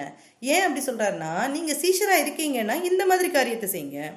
மனுஷர் முன்னாக என்னை அறிக்கை பண்ணுகிறவர்கள் யாரா இருந்தாலும் சரி, அவனை நானும் பரலோகத்திற்கிற என் பிதா. அப்போ மனுஷர் முன்னால நம்ம எப்படி நம்மளை அறிக்கை பண்ண முடியும்? மனுஷர் முன்னால எப்படி கர்த்தரை நாம் அறிக்கை பண்ண முடியும் அப்படின்னா, நம்முடைய ஒவ்வொரு செய்கையின் மூலமாக, நம்முடைய ஒவ்வொரு காரியத்தின் மூலமாக நம்ம என்ன செய்யணும்னா கர்த்தரை மகிமைப்படுத்தணும் இல்லையா? இந்த இடத்துல நான் சொல்ல வேண்டிய ஒரு காரியம், நம்ம எங்க போனாலும், வேலை பார்க்கிற இடமா இருந்தாலும், நம்ம பிள்ளைகள் படிக்கிற இடமா இருந்தாலும், நம்ம போகிற இடத்துல இருந்தாலும், நாம் கர்த்தருடைய பிள்ளைகள் அப்படிங்கிறதுக்கு சாட்சியாக நம்ம நிற்கணும். நாம் கர்த்தருடைய பிள்ளைகள் அப்படிங்கிறதுக்கு சாட்சியாக நிற்கணும். உலகம் பொல்லாங்கனுக்குள்ளதான் கிடக்கிறது. நாம் ஒரு டிஃப்ரென்ஸை நம்ம என்ன செய்யணும்? காட்டணும். நாம் டிஃப்ரென்ஸை காட்டணும். இதில் மெயினாக நீங்கள் பார்த்தீங்கன்னா, இன்னைக்கு பிள்ளைகள் ஸ்கூல்ஸுக்கு போகிற இடத்துல நிறைய இடத்துல பிள்ளைகள் என்ன செய்கிறாங்கன்னா மாட்டிக்கொள்ளுகிறாங்க. பிள்ளைங்க உலகத்தின் பிள்ளைகளை போல நடந்து கொள்ளுகிறார்கள். அப்படி நடக்கிறதற்கு இது டீச்சர்ஸ் கூட என்ன செய்கிறாங்கன்னா, பிள்ளைகள் அப்படிப்பட்ட பாதையில் நடத்துகிறாங்க. இன்னைக்கு ஸ்கூல்ஸ்ன்னு சொல்லும் போதே நம்ம சொல்லலாம், ஃபுல்லாக என்டர்டெயின்மெண்ட் அப்படின்னாலே சினி சாங்ஸும் இந்த மாதிரி காரியங்களுக்குள்ளாதான் நம்ம பிள்ளைகள் இருக்கிறாங்க. ஏன் நம்ம சொல்லக்கூடாது, என் பிள்ளை இந்த இந்த டான்ஸுக்கு போக மாட்டா அப்படின்னு சொல்லிட்டு ஏன் நம்ம நிற்க முடியாது? கண்டிப்பாக நிற்கணும். இந்த காரியத்துக்கு நான் போக மாட்டேன், பரிதானம் வாங்குறது நான் செய்ய மாட்டேன் அப்படின்னு சொல்லிட்டு வேலை பார்க்குற இடத்துல எத்தனை கவர்மெண்ட் அஃபிஷியல்ஸ் நின்னாங்கன்னா அது எவ்வளோ மேன்மையாக இருக்கும் இல்லையா? இன்னைக்கு கர்த்தரை அறியாத புறஜாதிகள் கூட தெரியுமா லஞ்சம் வாங்காமல் இருக்கிறாங்க. கர்த்தரை அறிந்தவர்கள் அப்படி கவர்மெண்ட்னாலே என்ன, அந்த காரியங்களை பார்க்கணுன்னாலே என்ன செய்யணும்? அந்த காசு கொடுத்தாகணும். அது அடுத்த எக்ஸ்ட்ரா ஒரு பேமெண்ட் அந்த மாதிரி ஆயிடுச்சு. அந்த நிலைமையில இருக்கிறது இல்லையா? நம்ம அந்த இடத்துல எல்லாம் சாட்சியா இல்லாமல் நாம் இயேசுவை மறுதளிப்போமானால், இதுதான் கர்த்தரை மறுதளிக்கிறது. நம்முடைய வாழ்க்கையின் மூலமாக, நம்முடைய செய்கையின் மூலமாக, நம்முடைய நடக்கையின் மூலமாக, நம்முடைய சிந்தனையின் மூலமாக, நாம் பிள்ளைகளை நடத்துகிறதன் மூலமாக, நம்ம கொடுக்கோட்டில் பொறுப்புல கர்த்தரை முன்னிறுத்தி நாம் எந்தெந்த காரியத்தை செய்யாமல் இருக்கிறோமோ அங்கெல்லாம் நம்ம கர்த்தரை மறுதளித்து கொண்டு தான் இருக்கிறோம். அப்படி நம்ம மறுதளிப்போமானால் மனுஷங்கள் நம்மளை நம்மளை புகழணும், மனுஷங்களுக்கு முன்பாக நம்ம எப்படி இருக்கணும், நாம நல்லா சொல்லணும் அப்படின்னு சொல்லிட்டு, அதான் சொல்லிடல, நீ என்ன பேசணும் என்ன பேசக்கூடாது எல்லாவற்றையும் நானும் கற்று தருவேன் அப்படின்னு சொல்லியிருக்காரு. அதே மாதிரி தான் நம்ம கர்த்தரை முன்னிறுத்தி காரியங்களை செயல்படுத்தும் போது நாம் கர்த்தரை நாமத்தை என்ன செய்யறோம்? மகிமைப்படுத்துறோம். அப்படி இல்லாம கர்த்தரை அறிக்கை பண்ணாதபடிக்கு நம்முடைய காரியம் இருக்குமானால், அப்படி இருக்குமானால் கர்த்தரும் இயேசு என்ன சொல்றாரு? நான் பிதாவின் முன்னால உங்களை என்ன செய்ய மாட்டேன், நானும் என்ன செய்வேன்? மறுதளிப்பேன் அப்படின்னு சொல்லுவார். நம்ம நினைப்போம் பேதுரு மறுதளிச்சுட்டு போனாரு, அது மட்டும் தான் மறுதளிப்போ? இல்லை. பேதுரு ஏன் மறுதளிச்சாரு? இந்த மாதிரி ஆட்களுக்கு முன்னால இவர் கூட தான் நான் இருந்தேன்னு சொல்றதுக்கு பயம் மறுதளிச்சாரு. இதே மாதிரி தான் ஆட்கள் என்ன நினைப்பாங்க, அவங்க என்ன நினைப்பாங்க, இவங்க என்ன நினைப்பாங்க, இப்படியே நினைச்சிட்டு கர்த்தர் என்ன நினைப்பாருங்கிறத நம்ம நினைக்காமலே போனோம்னா நாமளும் மறுதளிக்க தான் செய்கிறோம். அதனால கர்த்தரை மறுதளிக்காதபடிக்கு இன்னும் நிறைய காரியங்கள், இந்த காரியத்தை நிறைய சொல்லலாம். நம்ம ஆராய்ந்து பார்த்துக்கொள்வோம். எந்த இடத்துல எல்லாம் கர்த்தரை மறுதளித்து கொண்டிருக்கிறோமோ கர்த்தரும் மறுதளிப்பார் நம்மை.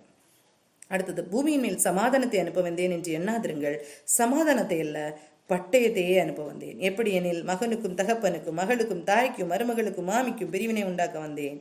ஒரு மனுஷனுக்கு சத்துருக்கள் அவன் வீட்டாரே. இந்த இடத்துல என்ன சொல்றாரு? பூமியிலே சமாதானத்தை அனுப்ப வந்தேன் என்று எண்ணாதிருங்கள், சமாதானத்தை அல்ல பட்டயத்தை அனுப்ப வந்தேன். அப்படி நான் வீட்டில் சண்டையை உண்டாக்க வந்தேன் அப்படின்னா சொல்றாரு? வீட்டில் நான் எல்லாருக்குள்ளாலையும் சண்டே உண்டாக்க வந்தேனா அப்படின்னா சொல்றாருன்னா இல்லை, அப்படி கிடையாது. ஆனால் ஒரு வீட்டை நம்ம பார்க்குறோன்னா அந்த ஒரு வீட்டில் எல்லாருமே கர்த்தருடைய பிள்ளைகளாக இருப்பாங்களா, ஒரே அந்த மைண்ட் செட்டில் இருப்பாங்களா அப்படின்னு கேட்டால் இல்லை. தாய் கர்த்தருக்குள்ளே இருப்பாங்க, மகள் கர்த்தருக்குள்ளால இருக்க மாட்டாங்க. அதுதான் அந்த அந்த அந்த அந்த ஸ்பிரிச்சுவல் இதை தான் சொல்லப்பட்டிருக்காங்க. அந்த பிரிவினை உண்டு. தாய் இருக்கிறாங்க, தாய் கர்த்தரை ஏற்றுக்கொண்டு கர்த்தரோடு இணைந்து இருக்கிறாங்கன்னு சொன்னால் பிள்ளையும் காலை பிடிச்சிக்கிட்டு ஓடி வர முடியாது கர்த்தர்கிட்ட. அந்த பிரிவினை தான் சொல்கிறாரு. இது அதான் உலகத்துக்கு ஒத்த வேஷத்தை தரித்து போகிறதற்கு அல்ல, இந்த உலகத்தோடு இணைந்து போகிறதற்கு அல்ல. அதை நான் சொன்னேன், இந்த குடும்பத்தில் சமாதானம் சந்தோஷம் அப்படிங்கிறது வேணும். அதே நேரத்தில் இந்த உலகத்தோடு இணைந்து போகிறதற்கு நம்ம என்ன செய்யக்கூடாதுன்னு விட்டு கொடுத்துடக்கூடாது. இந்த உலகத்தோடு ஒத்து போகிறதற்கு விட்டு கொடுத்துடக்கூடாது. நம்ம என்ன செய்யணும்னா அதுக்காக ஜபித்து என்ன செய்யணும்னா அந்த காரியங்களை மாற்றிக்கொள்ளணும். ஜபித்து காரியத்தை மாற்றிக்கொள்ளணும். அப்படியே போய் அதனால சண்டை போட்டுட்டு பிரிவினை ஃபிசிக்கலாக சண்டை போட்டுட்டு அப்படி இருக்கிறதற்கு அல்ல. அந்த மைண்ட் செட் எப்படி இருக்கும்னா அவங்களோட நம்மளோட அவங்களோட தாட்ஸும் நம்மளோட தாட்ஸும் என்ன செய்யாதுன்னா இணைந்து போகாது. எல்லாத்துலேயும் இருந்து டிவியே பார்த்துட்டு இருக்காங்க. ஒரு ஹஸ்பண்ட் உட்காந்து டிவியே பார்த்துட்டு இருந்தாங்க, நான் அவங்க கூட இருக்கிறேன்னு சொல்லிட்டு நானும் உட்காந்து டிவியே பார்த்துட்டு இருக்கேன், நான் சினிமாவே பார்த்துட்டு இருக்கேன்னா அது என்னது உலகத்தில் உள்ள ஒற்றுமை. அதான் சொல்கிறாரு, அந்த மைண்ட் செட்டில் நம்ம போயிடக்கூடாது. அப்படியே வீட்டில் அப்போ தான் சமாதானம் இருக்கும் அப்படின்னு சொல்லிட்டு அவங்க கூட போய் உட்கார்ந்துருக்கிறது இல்லை. அந்த நேரத்தில் ஜெபிக்கணும். அந்த நேரத்தில் அவங்கள மாற்றுகிறதுக்குள்ள காரியங்களை செய்யணும். இந்த காரியங்களை இந்த பிரிவினை தான் சொல்லியிருக்கே தவிர அந்த ஃபிசிக்கல் சண்டையை குறித்து அங்கே சொல்லப்படலை. சரியா? சமாதானத்தை அல்ல பட்டயத்தை அனுப்ப வந்தேன்னா இப்படிப்பட்ட பிரச்சனைகள், இப்படிப்பட்ட அந்த ஸ்பிரிச்சுவல் தாட்ஸ் நமக்கு என்ன செய்யணும்னா அவங்களோட நம்மளோட ஐக்கியம் கொள்ளுகிறதற்கு இந்த விதத்தில் ஐக்கியம் கொள்ள முடியும். இதில் தான் நம்ம பொறுமையோடு இருந்து என்ன செய்யணும்னா அவங்களையும் கர்த்தருக்குள்ளால கொண்டு வரணும். அதான் சொல்லி தகப்பனே ஆகுது தாயாவது என்னிலும் அதிகமாக நேசிக்கிறவன் எனக்கு பாத்திரன் அல்ல. கர்த்தரை தான் முதல்ல நேசிக்கணும். கர்த்தரை தான் முதல்ல, இயேசுவை முதல்ல நேசிக்கணும். கர்த்தருடைய காரியங்களுக்கு முதல்ல கொடுக்கணும். நமக்கு அப்படிப்பட்ட சூழ்நிலை இல்லைன்னா அதில் பொறுமையாக இருந்த அந்த காரியத்தை நம்ம என்ன செய்யணும். கர்த்தரை விட்டு கொடுக்கக்கூடாது. எந்த ஒரு இடத்துலையும் நம்ம உள்ளத்தில் அதான் இன்னர் மேன்லேருந்து உள்ளேருந்து நம்மளை என்ன செய்ய முடியாதுன்னா கர்த்தரை விட்டு பிரிக்க யாராலும் முடியாது. வெளியில என்னன்னாலும் நம்ம அனுபவித்து கொள்ளலாம், வெளியில என்னன்னாலும் கேட்டுடலாம், ஆனால் உள்ளேந்து பிரிக்க முடியாது. அப்படிப்பட்ட ஒரு வாழ்க்கையை தான் கர்த்தர் சொல்றாரு. அப்படிப்பட்ட காரியத்தை தான் சொல்ல உள்ளேந்து யாரும் எடுத்து போட முடியாது. சரியா? அதை அடுத்து சொல்லியிருக்கு, தன் சிலுவை எடுத்துக்கொண்டு என்னை பின்பற்றாதவன் எனக்கு பாத்திரன் அல்ல. தன் ஜீவனை காக்கிறவன் அதை இழந்து போவான். என் நிமித்தம் தன் ஜீவனை இழந்து போகிறவன் அதை காப்பான். இந்த ஒரு காரியத்தை நம்ம ஷார்ட்டாக சொல்லணும்னா என்ன சொல்லலாம், மிஷனரிஸ், பழைய மிஷனரிஸ் எவ்வளோ ஸ்டோரிஸ் நம்ம கேட்குறோம், எவ்வளோ காரியங்கள் கேட்குறோம். அது கதையல்ல, ஸ்டோரியல்ல, அவங்களுடைய வாழ்க்கை, அவங்க பிள்ளைகள் எல்லாவற்றையும் இழந்து, எத்தனை காரியங்களை இழந்து, குடும்பத்தை இழந்து அவங்க எத்தனை காரியங்கள் அதான் அவங்க சொல்கிறாங்க, தன் ஜீவனை காக்கணும், என் ஜீவனை காக்கணும், என் பிள்ளையுடைய ஜீவனை காக்கணும் அப்படின்னு சொல்லிட்டு வாழுகிறவன் என்ன செய்ய முடியாது, அது இழந்து போவான். என் குடும்பம், என் காரியம், காரியத்தை இதெல்லாம் பார்த்துட்டு அதுக்கப்புறம் பார்க்கலாம், அப்படி இல்லை. அதுக்காக குடும்பத்தை பார்க்க வேண்டான்னு சொல்லலை. கர்த்தர் பார்க்கறதுக்குள்ள ஞானத்தை தருவார். எந்த இடத்துல கர்த்தர் நடத்துவார் கண்டிப்பா. ஆனா நம்மகிட்ட ஒரு பொறுப்பை தந்திருக்கிறான், அந்த காரியத்தை நம்ம என்ன செய்யணும். என் நிமித்தம் தன் ஜீவனை இழந்து போகிறவன் அதை காப்பான். அடுத்து சொல்றார், உங்களை ஏற்றுக்கொள்ளுகிறவன் என்னை ஏற்றுக்கொள்ளுகிறான். ஸோ இந்த காரியங்களெல்லாம் இப்படிப்பட்ட ஜனங்கள் மத்தியில தான் நான் உங்களை அனுப்புறேன் அப்படின்னு சொல்லிட்டு ஆத்தும பாரத்தை சொல்லிட்டு இந்த மாதிரி காரியங்களை செய்யுங்க அப்படின்னு சொல்லிட்டு அதை யாருக்கு முதலிடம் கொடுக்கணும் அப்படிங்கிற காரியத்தை சொல்லிட்டு சொல்றாரு, உங்களை ஏற்றுக்கொள்ளுகிறவர்களுக்கு என்ன ஆசீர்வாதம் கொடுப்பேன். சீஷர்களாகி உங்களை ஏற்றுக்கொள்கிறவர்களுக்கு நான் என்ன ஆசீர்வாதம் கொடுப்பேன். அதான் சொல்றேன், உங்களை ஏற்றுக்கொள்ளுகிறவன் என்னை ஏற்றுக்கொள்கிறான், என்னை ஏற்றுக்கொள்ளுகிறவன் என்னை அனுப்பின ஏற்றுக்கொள்ளுகிறான். தீர்க்கதரிசி என்னும் நாமத்து நிமித்தம் தீர்க்கதரிசியை ஏற்றுக்கொள்ளுகிறவன் தீர்க்கதரிசிக்கு ஏற்ற பலனை அடைவான். நீதிமான் என்னும் நாமத்து நிமித்தம் நீதிமானை ஏற்றுக்கொள்ளுகிறவன் நீதிமானுக்கு ஏற்ற பலனை அடைவான். சீஷன் என்னும் நாமத்து நிமித்தம் இந்த சிறியரில் ஒருவனுக்கு ஒரு கலசம் தண்ணீர் மாத்திரம் குடிக்க கொடுக்கிறவனும் தன் பலனை அடையாமற் போகான் என்று மெய்யாகவே உங்களுக்கு சொல்லுகிறேன் என்றார். அப்போ தீர்க்கதரிசி அப்படின்னு சொல்லிட்டு இந்த வசனத்தை பார்த்துட்டு எல்லாரையும் நம்பி என்ன செய்திடாதீங்க, விழுந்தும் போயிடாதீங்க. கள்ள தீர்க்கதரிசிகள் உண்டு, கள்ள போதகர்கள் உண்டு. வீட்டுல பெண்கள் தனியா இருக்கிற நேரத்துல வந்து உங்களை ஏமாற்றி போடுவார்கள்னு வேதத்திலேயே சொல்லப்பட்டிருக்கிறது. அதனால பைபிளை தூக்கிட்டு வர்ற எல்லாரையும் ஏற்றுக்கொள்ளுங்கள்னு சொல்லப்படலை. இங்க தீர்க்கதரிசி என்னும் நாமத்து நிமித்தம் தீர்க்கதரிசி ஏற்றுக்கொள்ளுங்க. அதே மாதிரி நீதிமான் என்னும் நாமத்து நிமித்தம் நீதிமானை ஏற்றுக்கொள்ளுகிறவன், அவன் நீதிமானா இருக்கணும், அவன் உண்மையாக தீர்க்கதரிசியா இருக்கணும். அப்படி இருக்கவங்களே ஏற்றுக்கொள்ளுங்க. அதுலேயும் ஜாக்கிரதையா இருக்கணும். நம்ம என்ன செய்யக்கூடாது, அப்படியும் நம்ம தடுமாறி போயிடக்கூடாது. எல்லாரும் ஏற்றுக்கொள்ளணும்னு ஆண்டவர் சொல்லியிருக்காரு, எல்லாரும் ஏற்றுக்கொள்ளுவோம்னு சொல்லிட்டு எல்லா உபதேசங்களையும் ஏற்றுக்கொண்டு நம்ம என்ன செய்யக்கூடாது, விழுந்தும் போகக்கூடாது. எல்லாவற்றையும் நிதானித்து பார்த்து அறிந்து கொள்ளணும். ஆவிகளையும் நிதானித்து பார்க்க அழைத்து கொள்ளணும். இதுல ஆண்டவர் கொடுக்குற வரத்துல ஒரு பெரிய வரம் என்ன தெரியுமா, டிசர்னிங் ஸ்பிரிட், ஆவிகளை பகுத்தறிகிற அறிவு.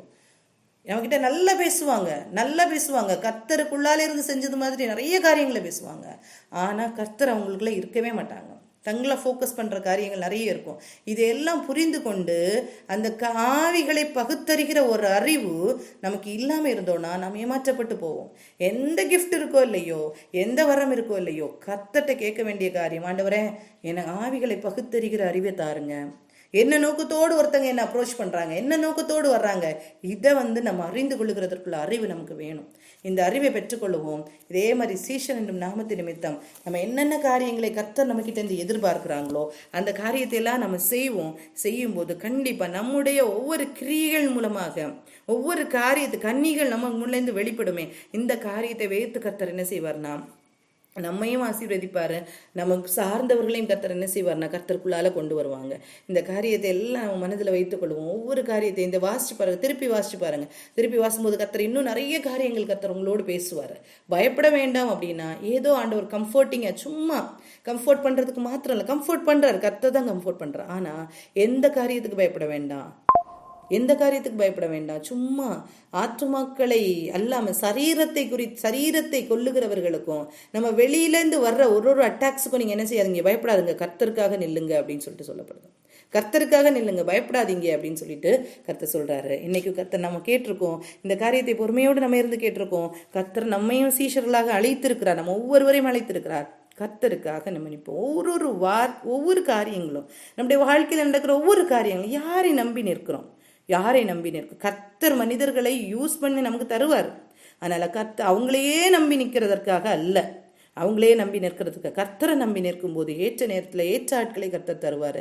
கர்த்தர் காரியங்களை நடப்பிப்பார். கர்த்தரை மாத்திரம் நம்புவோம், கர்த்தரை மாத்திரம் நம்புவோம், கர்த்தர் நம்மை நடத்துவாங்க. சரியா? இந்த காரியங்களை மனதில் வைத்து ஷோபனா இந்த காரியங்களையும் நாளைக்குள்ள ஆராதனை இந்த காரியங்களையும் மனதில் வைத்து ஜெபிப்போம்.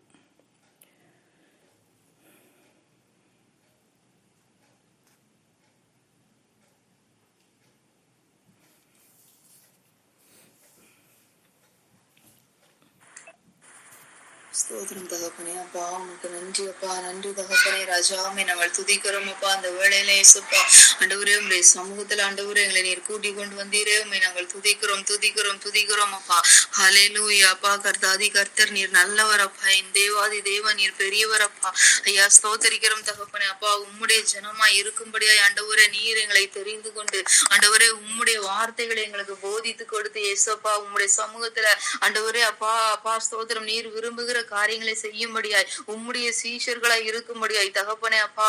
ஐயா ஒரு சில பேரா எங்களை நீர் தெரிந்து கொண்டு உம்முடைய வார்த்தைகளை எங்களுக்கு கற்றுக் கொடுத்தீரே அப்பா. உம்மை நாங்கள் துதிக்கிறோம் அப்பா. ஹல்லேலூயா அப்பா. எத்தனையோ பேர் கிடைக்காத ஐயா ஆண்டவரே அப்பா உம்முடைய ஐயா வார்த்தைகளை தகப்பனே நீர் எங்களுக்கு கொடுத்ததற்காக நாங்க நன்றி செலுத்துகிறோம் ஐயா. நன்றி தகப்பனே அப்பா. ஸ்தோத்தரிக்கிறோம் ஐயா ஆண்டவரே அப்பா. எவ்வளவோ எதிர்பார்ப்புகளோட ஐயா ஆண்டவரே ஐயா ஸ்தோத்திரம் அப்பா. ஆண்டவரே இந்த வருடமாவது இந்த மரம் கனி கொடுக்கும் என்கிற ஆண்டவரே அப்பா ஒரு வாஞ்சியோட ஏக்கத்தோட ஆண்டவரே எங்கள் மேல வைத்திருக்கிற அந்த நம்பிக்கையோட நீர் அப்பா எங்களையும் சீஷராக்கும்படியாய் தகப்பனே ஐயா நீர் முன் குறித்து வைத்திருக்கிறீர் அப்பா. ஆண்டவரே இந்த நாளிலும் எங்களோட அப்பா பேசினீரே, உமக்கு நன்றி தகப்பனே ராஜா. அப்பா ஸ்தோத்திரம் தகப்பனே. ஹல்லேலூயா. கர்த்தாதி கர்த்தர் ஆண்டவரே அப்பா ஸ்தோத்திர ஐயா சீஷர்களை மாற்றும்படியாய் ஆண்டவரே அப்பா நீர் விதைத்திருக்கிற அந்த ஒவ்வொரு வார்த்தைகளுக்காக நாங்க உண்மை ஸ்தோத்தரிக்கிறோம்ப்பா. நன்றி தகப்பனே. ஐயா நாங்கள் எந்தெந்த காரியங்களுக்காய் பயப்பட வேண்டாம் என்று எங்களுக்கு அப்பா போதித்து கொடுத்தீரே அப்பா, உமக்கு நன்றி சப்பா. ஹல்லேலூயா. உம்முடைய சுவிசேஷத்திற்காய் நாங்கள் என்னென்ன காரியங்களை செய்யணும் ஐயா ஸ்தோத்திரம் அப்பா. ராஜ்யத்தினுடைய சுவிசேஷத்தை பிரசங்கிக்கும்படியாய் தகப்பன் வைத்திருக்கிற ஐயா அந்த மேலான திட்டத்தை நாங்கள் எப்படி அறிந்து கொள்ளணும் எல்லாவற்றையும் தகப்பனை எங்களுக்கு கற்றுக் கொடுத்தீரே இயேசுவே அப்பா. உம்மை நாங்கள் துதிக்கிறோம் அப்பா. நீ தந்த கிருபைகளுக்காக ஸ்தோத்திரம் தகப்பனே அப்பா. உமக்கு நன்றி ராஜா. ஹல்லேலூயா அப்பா. உம்முடைய சுவிசேஷத்தை சுமந்து செல்லுகிற ஐயா அப்பா கழுதைகளாக ஐயா ஒவ்வொருவரையும் நீங்க மாற்றுங்க இந்த நாளில ராஜா. அந்த சத்தத்தை கேட்ட அப்ப எங்கள் ஒவ்வொருவரையும் அப்பா ஆண்டவரே அறுப்பு மிகுதி வேலையாட்களோ குறைவு என்று அப்பா ஆண்டவரே அப்பா பிரேயர் பண்ணும்படியாய் நீர் அழைப்பு கொடுத்தீரே அப்பா. ஆண்டவரே இந்த நாளில ராஜா ஆண்டவரே ஸ்தோத்திரம்ப்பா. ஆண்டவரே உம்முடைய வார்த்தைக்கு கீழ்ப்படிந்த ஐயா அந்த வேளையில நிற்கிறோம்ப்பா. ஆண்டவரே நாங்கள் ஜெபிக்கிற ஐயா உம்முடைய ராஜ்யத்தின் சுவிசேஷம் அறிவிக்கும்படியாய் ஆண்டவரே அப்பா நீங்க எழுப்புங்க ராஜா. உம்முடைய பிள்ளைகளை ஐயா உம்முடைய வேலை ஆட்களை நீர் எழுப்புவீராகப்பா. ஆண்டவரே உமக்கு உண்மையாய் ஊழியம் செய்யும்படியாய் ஐயா பக்தியோட வைராக்கியத்தோட கர்த்தருக்காக ஹல்லேலூயா அப்பா ஊழியம் செய்யும்படியாய் ஐயா ஜனங்களை நீங்க எழுப்புவீராக ராஜா. எங்கள் மத்தியில ஆண்டவரே எங்களோடு இருந்து அப்பா எங்களுடைய காரியங்களில அப்பா அப்பா ஸ்தோத்திரம் அப்பா நீர் துணை நின்று ராஜா உம்முடைய அப்பா வார்த்தையை பிரசங்கிக்கும்படியாய் ஐயா உமக்காக ஆண்டவரே ஒரு கூட்டத்தை ராஜா ஆயத்தப்படுத்தும்படியாய் ஆண்டவரை நீர் எழுப்புவீராக அப்பா ஐயா ஸ்தோத்தரிக்கிற ஐயா ஹல்லேலூயா அப்பா தேடி ஓடி வந்த ஜனங்களை கண்டப்பா அப்பா மெய்ப்பெனில்லாத ஆடுகளை போல ஐயா சிதறுண்டு இருக்கிறதே என்று அப்பா ஐயா ஸ்தோத்திரம் அப்பா மனதுருகின தேவனாகி அந்த நாளிலும் தகப்பனே அப்ப எந்தெந்த இடங்களில் அப்பா மெய்ப்பெண் இல்லாத ஆடுகளை போல ஜனங்கள் இருக்கிறார்களோ ஐயா நாங்கள் ஜெபிக்கிறோம் ஐயா நீங்க எழுப்புங்கப்பா அந்தந்த இடங்களில நல்ல போதகர்களை எழுப்புங்கப்பா நல்ல அப்போஸ்தலர்களை எழுப்புங்கப்பா நல்ல தீர்க்க தரிசிகளை எழுப்புங்க கர்த்தருக்கு உண்மையாய் ஊழியம் செய்கிற ஒவ்வொரு ஜனங்களையும் அந்த இடங்களில எழுப்புங்கப்பா ஐயா ஸ்தோத்தரிக்கிறோமப்பா வல்லமையினால ஐயா பரிசுத்த ஆவியானவருடைய வல்லமை நிரப்பப்பட்ட ஜனங்களை ஒவ்வொரு பகுதிகளிலும் எழுப்புங்க ஏசப்பா ஆண்டவரே எங்கள் தமிழ்நாட்டுல எழுப்புங்கப்பா எங்கள் தேசத்துல எழுப்புங்க ராஜா ஐயா உம்முடைய வல்லமையை பெற்றுக்கொண்டு ஊழியம் செய்கிற ஐயா ஜனங்களை ஒவ்வொரு இடங்களிலும் எழுப்புங்கப்பா தகப்பனை எழுப்புதலுக்கு நேராய் தேசப்பா எங்கள் தேசத்தை திருப்பும்படியாய் தகப்பனே நீங்க அப்பா உம்முடைய எழுப்புதலின் அக்கினி உம்முடைய பிள்ளைகளாகிய சீஷர்கள் மேல நீங்க போடுங்கப்பா ஆண்டவரே இந்த நாள் அந்த சத்தத்தை கேட்டு எங்கள் ஒவ்வொரு பேரையும் ஐயா ஆண்டவரே நாங்க தாழ்த்தி தருகிற ஏசப்பா ஆண்டவரே ஸ்தோத்திரமப்பா ஹல்லேலூயா அப்பா நீர் யாரை குறித்து முன்குறித்து வைத்திருக்கிறீர் அப்பா ஒவ்வொருவரே ராஜா என் மேல ராஜா அப்பா நீங்க ஒரு அபிஷேகத்தையும் கிருபைகளை ஐயா அப்பா உம்முடைய வல்லமையும் கொடுத்து தகப்பனே உம்முடைய ராஜ்யத்தில் சுவிசேஷத்திற்காக அனுப்புவீராக அப்பா ஐயா கேட்கிற வாஞ்சியோட ஐயா ஆண்டவரே அப்பா ஒப்பு கொடுக்கிற ஒவ்வொரு பிள்ளைகளையும் ராஜா நீங்க அபிஷேகித்து நடத்துங்க ஏசப்பா ஆண்டவரே ஸ்தோத்திரம் ஐயா ஹல்லேலூயா அப்பா யாரின் காரியமாய் போவார் என்று ஆண்டவரே ஹல்லேலூயா அப்பா நின்றவர் அப்பா ஏசப்பா இந்த நாளிலும் எங்களுக்காய் ஆண்டவரே எங்களோடு ஐயா ஆண்டவரே உம்முடைய ஜனத்திற்காய் பரிந்து பேசும்படியாய் ஐயா நீர் எங்களோடு அப்பா பேசுகிறீரே உமக்கு நன்றி அப்பா ஐயா உம்முடைய காரியமாய் செல்லும்படியாய் தகப்பனே அப்பா ஐயா அப்பா நீர் முன்குறித்து வைத்திருக்கிற ஒவ்வொரு ஜனங்களிலும் எந்த நாளில அப்பா இருதயத்துல அப்பா உம்முடைய அக்கினி அப்பா போடப்படுவதாக ஐயா ஸ்தோத்தரிக்கிறோம் அப்பா அழைப்பையும் பெற்றுக்கொண்டு ஆண்டவரே அப்பா தரிசனங்களையும் வாங்கி கொண்டு ஐயா ஸ்தோத்திரம் அப்பா ஐயா ஆண்டவரே அப்பா இப்ப அப்படியே வாழ்ந்து கொண்டு இருக்கிற ஜனங்களாக நாங்கள் இருப்போம் ஆனால் தகப்பனே எங்களை மன்னிங்க ராஜா எங்களை மன்னிங்க அப்பா உம்முடைய அழைப்பையும் தரிசனத்தையும் ஆண்டவரே ஐயா நாங்கள் உணர்ந்து கொண்டு ஐயா கர்த்தர் என்ன செய்ய சித்தமாய் இருக்கிறீர் என்று ஆண்டவரை கேட்கிற ஜனங்களாக ஐயா பவுலாக மாற்றப்பட்ட ஜனங்களாக அப்பா எங்கள் ஒவ்வொருவரையும் உருவாக்குங்கப்பா உம்முடைய சமூகத்துல தருகிறோம் ஐயா தகப்பனே நன்றி நன்றி அப்பா அப்பா ஐயா ஸ்தோத்திரம் அப்பா அப்பா அப்பா வீணாக ஐயா ஆண்டவரே கழித்த நாட்களை மன்னிங்கப்பா ஆண்டவரே ஸ்தோத்திரம் அப்பா உம்முடைய சமூகத்துல ஆண்டவரே என்ன நோக்கத்திற்காய் ஆண்டவரே ஐயா ஸ்தோத்திரம் என் பின்னே வா என்று அழைத்தீரோ ஐயா ஒவ்வொருவரும் அந்த அழைப்பை அறிந்து கொள்ள அப்பா உமக்காய் இருக்க உமக்காக ஓட ஆண்டவரே உமக்காக ஆண்டவரை ஆயத்தப்படுத்த தகப்பனே ஒவ்வொரு பேர் மேலே உம்முடைய விசேஷித்த அபிஷேகத்தை நாள்ல நீர் கொடுப்பீராகப்பா இயேசுவின் நாமத்துல நாமத்துல ஒவ்வொரு பேர் மேலே உடைய விசேஷித்த அபிஷேகம் ஊற்றப்படுவதாக ராஜா ஐயா அப்பா அழைப்பு மிகுதி வேலையாட்களோ கொஞ்சம் என்றவரே ஐயா எங்களை தருகிறோம்ப்பா எங்களை தருகிற ஐயா அப்பா ஹல்லேலூயா ஆமென் ஆமென் அப்பா எங்களை அர்ப்பணிக்கிறோம் ஐயா ஐயா உண்மையாய் ஆண்டவரே அப்பா இருதயத்துல நீ பேசுகிற தேவன் அப்பா உம்முடைய வார்த்தைகளை கேட்டு அர்ப்பணிக்கிற ஒவ்வொரு பேர் மேலையும் ஐயா ஆண்டவரே உம்முடைய வல்லமையும் கிருபையும் அபிஷேகமும் பலனும் ஆண்டவரே இந்த நாள்ல ஊற்றப்படுகிறதற்காக நன்றி ஹல்லேலூயா அப்பா ஒரு சாதாரண நாள் போல அல்லப்பா ஐயா இந்த நாளில ஒரு விசேஷத்தை ஆண்டவரே அப்பா ஒரு மாற்றத்தை காணும்படி தகப்பனுடைய கரம் ஆண்டவரே ஐயா எங்கள் மத்தியில நீர் இறங்கி வருகிறதற்காக நன்றி அப்பா ஆண்டவரே உமக்கு நன்றி ராஜா உம்முடைய பாரத்தை அறிந்து ஐயா உமக்காய் ஓடுகிற ஜனங்களாக எங்கள் மேல அப்பா உம்முடைய அபிஷேகத்தை நீர் ஊற்றுகிறதற்காய் ஸ்தோத்திரம் அப்பா ஹல்லேலூயா நன்றி அப்பா ஆண்டவரே எங்களுடைய சுய விருப்பத்தின்படியோ எங்களுடைய அப்பா ஆசைகளின்படியோ ஐயா ஆண்டவரை செய்கிற ஊழியம் அல்லப்பா கர்த்தாவே உம்முடைய பாரத்தை அறிந்து ஆண்டவரே உம்முடைய பாரத்தை அறிந்தப்பா ஐயா எங்க செல்லணும் எப்படி செல்லணும் அப்ப என்ன சொல்லணும் ஆண்டவரே என்ன காரியங்களை செயல்படுத்தணும் என்று ஆண்டவரே கர்த்தருடைய சத்தத்தை கேட்டு செயல்படுகிற பிள்ளைகளை ஒவ்வொருவரையும் மாற்றுங்கப்பா ஐயா நன்றி எங்கள் சபைகளுக்காய் நாங்கள் ஜெபிக்கிறோம்ப்பா ஹல்லேலூயா ஆண்டவரே ஸ்தோத்திரம் அப்பா ஐயா நன்றி அப்பா எத்தனையோ அப்பா ஏசப்பா ஆண்டவரே எங்கள் சிஎஸ்ஐ திருச்சபைகளில ஆண்டவரே அப்பா ஸ்தோத்திரம் அப்பா ஐயா வாஞ்சியோட ஏக்கத்தோட வருகிற ஜனங்கள் உண்டு அப்பா உம்முடைய சத்தியத்திற்காய் ஆண்டவரே எத்தனையோ இடங்களில் அப்பா எத்தனையோ சபைகளில ஐயா ஆண்டவரே அப்பா கர்த்தர் என்னோட பேச மாட்டாரா அந்த சத்தியத்தை நான் அறிந்து கொள்ள மாட்டேனான்னு சொல்லி வருகிற ஜனங்களுக்கு அப்பா வார்த்தை கிடைக்காம அப்பா ஆண்டவரே அப்பா போதனைகள் கிடைக்கப்பெறாம ஐயா ஆண்டவரை வெறுமையாய் திரும்புகிறது அப்பா நாங்கள் அப்பா கேட்கிறோம் துதிக்கிறோமே தகப்பனே ராஜா, இறங்குவீராக அப்பா. அந்தந்த இடங்களில அந்தந்த சபைகளில ஐயா அப்பா நீர் ஒரு எழுப்புதலை கட்டளையிடுங்கப்பா ஐயா. அங்க இருக்கிற ஒவ்வொரு போதகர்கள் மேலே உம்முடைய விசேஷத்தை ஞானத்தின் ஆவியினால நிரப்புங்கப்பா ஐயா. ஸ்தோத்தரிக்கிறப்பா தேவாதி தேவனுடைய பிரசனம் ஒவ்வொரு சபையின் மேலே இறங்கி வரட்டப்பா ஐயா. நன்றி தகப்பனே ஐயா அப்பா. ஸ்தோத்திரமப்பா ஐயா. உம்முடைய வார்த்தையை பிரசங்கிக்கிற வேளையில ஐயா ஸ்தோத்திரமப்பா. பரிசுத்த ஆவியானவர் நீங்க இடைப்படுங்கப்பா ஆண்டவரே. காரியங்களை விலகி கொடுங்கப்பா ஐயா. ஸ்தோத்திரம் தகப்பனே ராஜா, உமக்கு நன்றி அப்பா. அப்பா ஸ்தோத்திரம். பவுல் பிரசங்கிக்கும் பொழுது ஐயா ஸ்தோத்திரம் அப்பா. பேதுரு பிரசங்கிக்கும் பொழுது ஐயா ஆண்டவரே ஐயா ஜனங்களுடைய இருதயங்களில் அப்பா கர்த்தர் கிரியை செய்தீரே. ஜனங்களுடைய இருதயத்தை திறந்தீரு அப்பா. ஜனங்களுடைய இருதயத்தில் அப்பா ஐயா பாவத்தை குறித்த உணர்வை கொடுத்தீரே அப்பா ஆண்டவரே. அதே போல அப்பா ஆண்டவரே ராஜா, எங்கள் போதகர்கள் ஆண்டவரே அப்பா பிரசங்கிக்கும் பொழுது அப்பா ஜனங்களாகி எங்கள் ஒவ்வொருவருடைய ஐயா இருதயமும் ஐயா திறக்கப்படணும் அப்பா. உம்முடைய வார்த்தைகள் எழுதப்படணும் ஐயா. உம்முடைய அப்பா வார்த்தைகளுக்கு கீழ்ப்படிந்து இருக்கும்படியாய் ஆண்டவரே பாவத்தை குறித்து ஆண்டவரே நாங்கள் பாவத்தை அறிக்கையிட்டு மன்னிப்பு கேட்கும்படியான கிருபைகளை ஐயா ஆண்டவரே அந்த வேளையில நீர் கொடுப்பீராக அப்பா. ஸ்தோத்திரம். இந்த கிருபைகளை கொடுங்கப்பா ஆண்டவரே. ஒரு புதிதாக்கப்பட்ட ஒரு அனுபவம் உண்டாகணும்ப்பா ஒவ்வொரு ஆராதனை வேளைகளிலும் ஏசப்பா. எங்கள் சபைகளில ஆண்டவரே ஒரு புதிதாக்கப்பட்ட மறுரூபமாக்கப்பட்ட அனுபவம் உண்டாகணும் ஐயா ஆண்டவரே. வந்த வண்ணமாய் திரும்பாதபடிக்கு ஒவ்வொரு சபையிலையும் கர்த்தாவே உம்முடைய பரிசுத்த ஆவியானவர் அப்பா நீங்க பேசுங்க அப்பா. நீங்க பேசுங்க ராஜா. நன்றி தகப்பனே அப்பா. உமக்கு ஸ்தோத்திரம் ஸ்தோத்திரம் ஸ்தோத்திரம் ஐயா. ஹல்லேலூயா ஹல்லேலூயா. தேவாதி தேவனுடைய மகத்துவம் உள்ள கரத்துல அப்பா ஆண்டவரே எங்களை ஒவ்வொருவரையும் நாங்க தாழ்த்தி தருகிறோம் ஏசப்பா. நன்றி தகப்பனே. பரிசுத்த ஆவியானவர் அப்பா நீர் கிரியை செய்கிறதற்காக நன்றி அப்பா.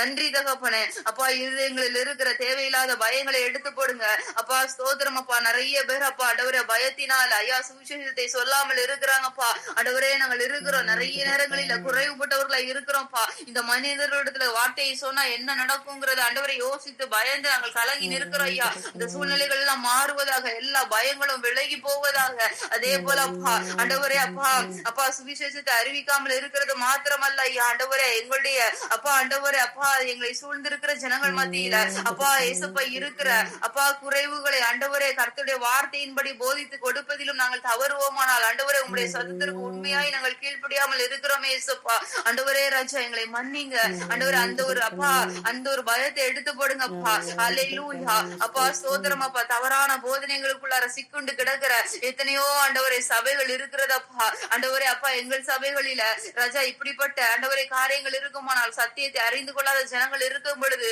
ஆண்டவரே ஸ்தோத்திரம் அப்பா உண்மையாய் ஆண்டவரே சத்தியத்தை சொல்லி கொடுக்கிற பிள்ளைகளாய் நாங்கள் பயம் இல்லாமல் நிறுத்த எங்களுக்கு கிருபை தாங்கப்பா. கிருபை தாங்க. ஒவ்வொரு போதகர்களுக்கும் இப்படிப்பட்ட கிருபைகளை கொடுங்க ஆண்டவரே. எதை குறித்தும் எந்த மனிதர்களையும் குறித்து ஐயா ஸ்தோத்திரம் அப்பா ஐயா சரீரத்தை மாத்திரம் அழிக்க வல்லவர்களாய் இருக்கிற மனிதர்களுக்கு பயந்து ஆண்டவரே அப்பா தன்னுடைய நாவை அடக்கி கொள்ளாதபடிக்கு ஐயா கர்த்தருடைய வார்த்தையை அடக்கி கொள்ளாதபடிக்கு ஏசப்பா நீர் கிரியை செய்வீராக ஆண்டவரே. ஸ்தோத்திரம். கர்த்தருக்கு பயந்து ஆண்டவரே கர்த்தர் சொல்லுகிற வார்த்தைகளை அப்படியே பயமில்லாமல் எழுப்பி நின்று பிரசங்கிக்கிற ஐயா ஒரு வல்லமையும் கிருபைகளையும் இந்த நாளில் அப்பா ஐயா எங்கள் சபைகளில் இருக்கிற ஒவ்வொரு போதகர்களுக்கும் எங்களுக்கு விசேஷமாய் நீர் தருவீராக ராஜா.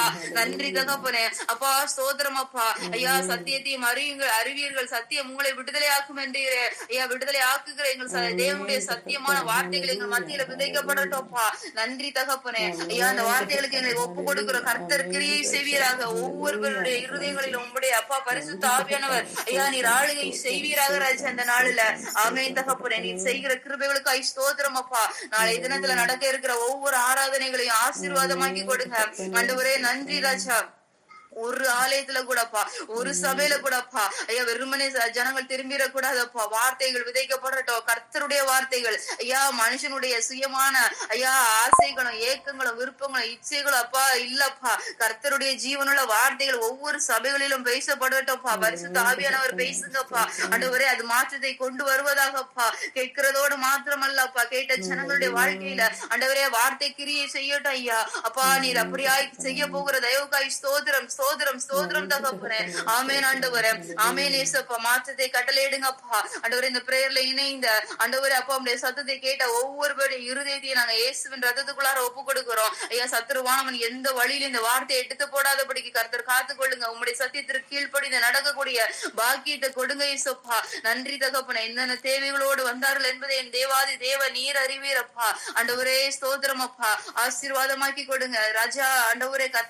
அப்பா கர்த்தருக்கு காத்திருக்கிற பிள்ளைகளுக்கு நீர் உண்டு பண்ணி வைத்திருக்கிறவர்களே ஆண்டவரே ஒரு கண்ணும் காணவில்லப்பா ஆண்டவரே. அப்பா ஸ்தோத்திரம். அத்தனை நன்மைகளை நீர் உண்டு பண்ணி வைத்திருக்கிறீர் ஐயா. உம்முடைய பாதத்துல எவ்வளவு நேரம் காத்திருந்த உம்முடைய பிள்ளைகளுடைய வாழ்க்கையிலே இயேசுப்பா நீர் அத்தனை நன்மைகளை அப்பா ஆயத்தம் பண்ணி வைத்திருக்கிறீர் அப்பா. ஏற்ற வேளையில ஐயா ஆண்டவரே ஒவ்வொன்றாய் அப்பா உம்முடைய பிள்ளைகளுடைய கண்களுக்கு நீர் அதை காண்பித்து கொடுக்க போகிறதற்காக ஸ்தோத்திரம் தகப்பனே.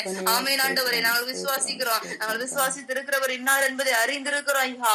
ஐயா அப்பா ஸ்தோத்திரம். போமே நம்பி நிற்கிற பிள்ளைகளுடைய வாழ்க்கையில ஆண்டவரே அப்பா ஸ்தோத்திரம் அப்பா. ஐயா சகலமும் நன்மைக்கு ஏதுவாய் நீர் செய்து முடிப்பீராக ராஜா.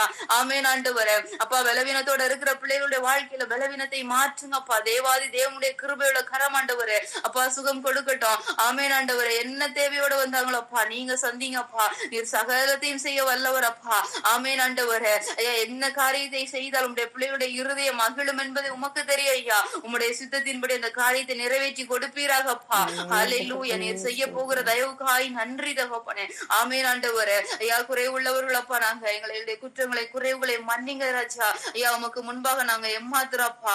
ஆனாலும் ராஜா எங்கள் மத்தியில வந்து எங்களோட பேசி எங்களுக்கு உணர்த்தி தருகிற கர்த்தாதி கர்த்தருடைய அந்த மாபெரும் கிருபைகளுக்காய் இரக்கத்திற்காய் நன்றி ஆண்டவரே.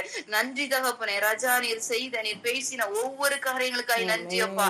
நீர் மாத்திரம் மகிமைப்படுவீராகப்பா. நாங்கள் அல்ல அப்பா எங்களை தாழ்த்தி தருகிறோம். குற்றங்கள் குறைவுகளை மன்னிங்கப்பா. மீதியான ஒவ்வொரு வேளையிலும் பிரசனம் எங்களோட கூட இருக்கட்டும் ஐயா. ஆமேன் அப்பா. இயேசுவின் நாமத்துல ஜெபிக்கிறோம் எங்கள் ஜீவன்ல நல்ல பிதாவே. ஆமேன் ஆமேன் ஆமேன். சேர்ந்து சொல்லலாம். என் ஆத்துமாவே கர்த்தரை ஸ்தோத்ரி, என் முழுவதுமே அவருடைய பரிசுத்த நாமத்தை ஸ்தோத்ரி. என் ஆத்துமாவே கர்த்தரை ஸ்தோத்ரி, கர்த்தர் செய்த சகல உபகாரங்களையும் மறவாதே. ஆமேன். இந்த வார்த்தைகளை மீண்டுமாக வாசிப்போம். இதில் ஒரு வசனம் நான் சொன்னேன்ல, லூக்கா 18ஆம் அதிகாரம் 10ஆம் அதிகாரம் 11ஆம் வசனத்தில் சொல்லியிருக்கு. எங்களில் ஒட்டின உங்கள் பட்டணத்தின் தூசியையும் உங்களுக்கு விரோதமாக துடைத்து போடுகிறோம். ஆயினும் தேவனுடைய ராஜ்யம் உங்களுக்கு சமீபமாய் வருகிறது என்பதை அறிந்து கொள்வீர்களாக. அந்த காரியத்தை கண்டிப்பாக என்ன சொல்லணும் அப்படின்னு சொல்லியிருக்கிறார். அதுக்கப்புறம் லூக்கா 18ஆம் அதிகாரம் அதை எடுத்தாலே நமக்கு தெரியும், சோர்ந்து போகாமல் ஜெபிக்கணும் அப்படின்னு சொல்லிட்டு. அதில் 8வது வசனத்தை சொல்லியிருக்கு. சீக்கிரத்தில் அவர்களுக்கு நியாயம் செய்வார் என்று உங்களுக்கு சொல்லுகிறேன். ஆகிலும் மனுஷகுமாரன் வரும்போது பூமியிலே விசுவாசத்தை காண்போரோ. கடைசி வரைக்கும் முடிவு பரியந்தம் நிலை நிற்கணும்னு சொன்ன கர்த்தர் வரும்போது விசுவாசத்தை காண்பாரோ அப்படின்னு சொல்லிட்டு சொல்லப்பட்டிருக்கிறது. நம்மளை பார்த்து விசுவாசம் உள்ளவர்களாக இருக்கிறீர்கள்னு கர்த்தர் சொல்லுகிற அளவுக்கு நம்மளுடைய வாழ்க்கை இருக்கணும். அப்படி இருக்கும்போது நம்முடைய வாழ்க்கை செழுமையாக இருக்கும். இந்த வார்த்தைகளால் கர்த்தர் ஆசீர்வதிப்பார். இன்னும் மார்க் 3ஆம் அதிகாரத்தில் தம்மோடு இருக்கும்படி சீஷர்களை தெரிந்து கொண்டது போல எந்த நிலைமையிலையும் கர்த்தரோடு இருக்க நம்ம என்ன செய்வோம்னா பழகிக்கொள்வோம். கர்த்தர் நம்மை ஆசீர்வதிப்பாராக. இந்த வார்த்தைகளை மீண்டும் வாசிங்க, மீண்டும் கேளுங்க. கர்த்தர் நம்மை கூட இருப்பாராக. ஆமென்.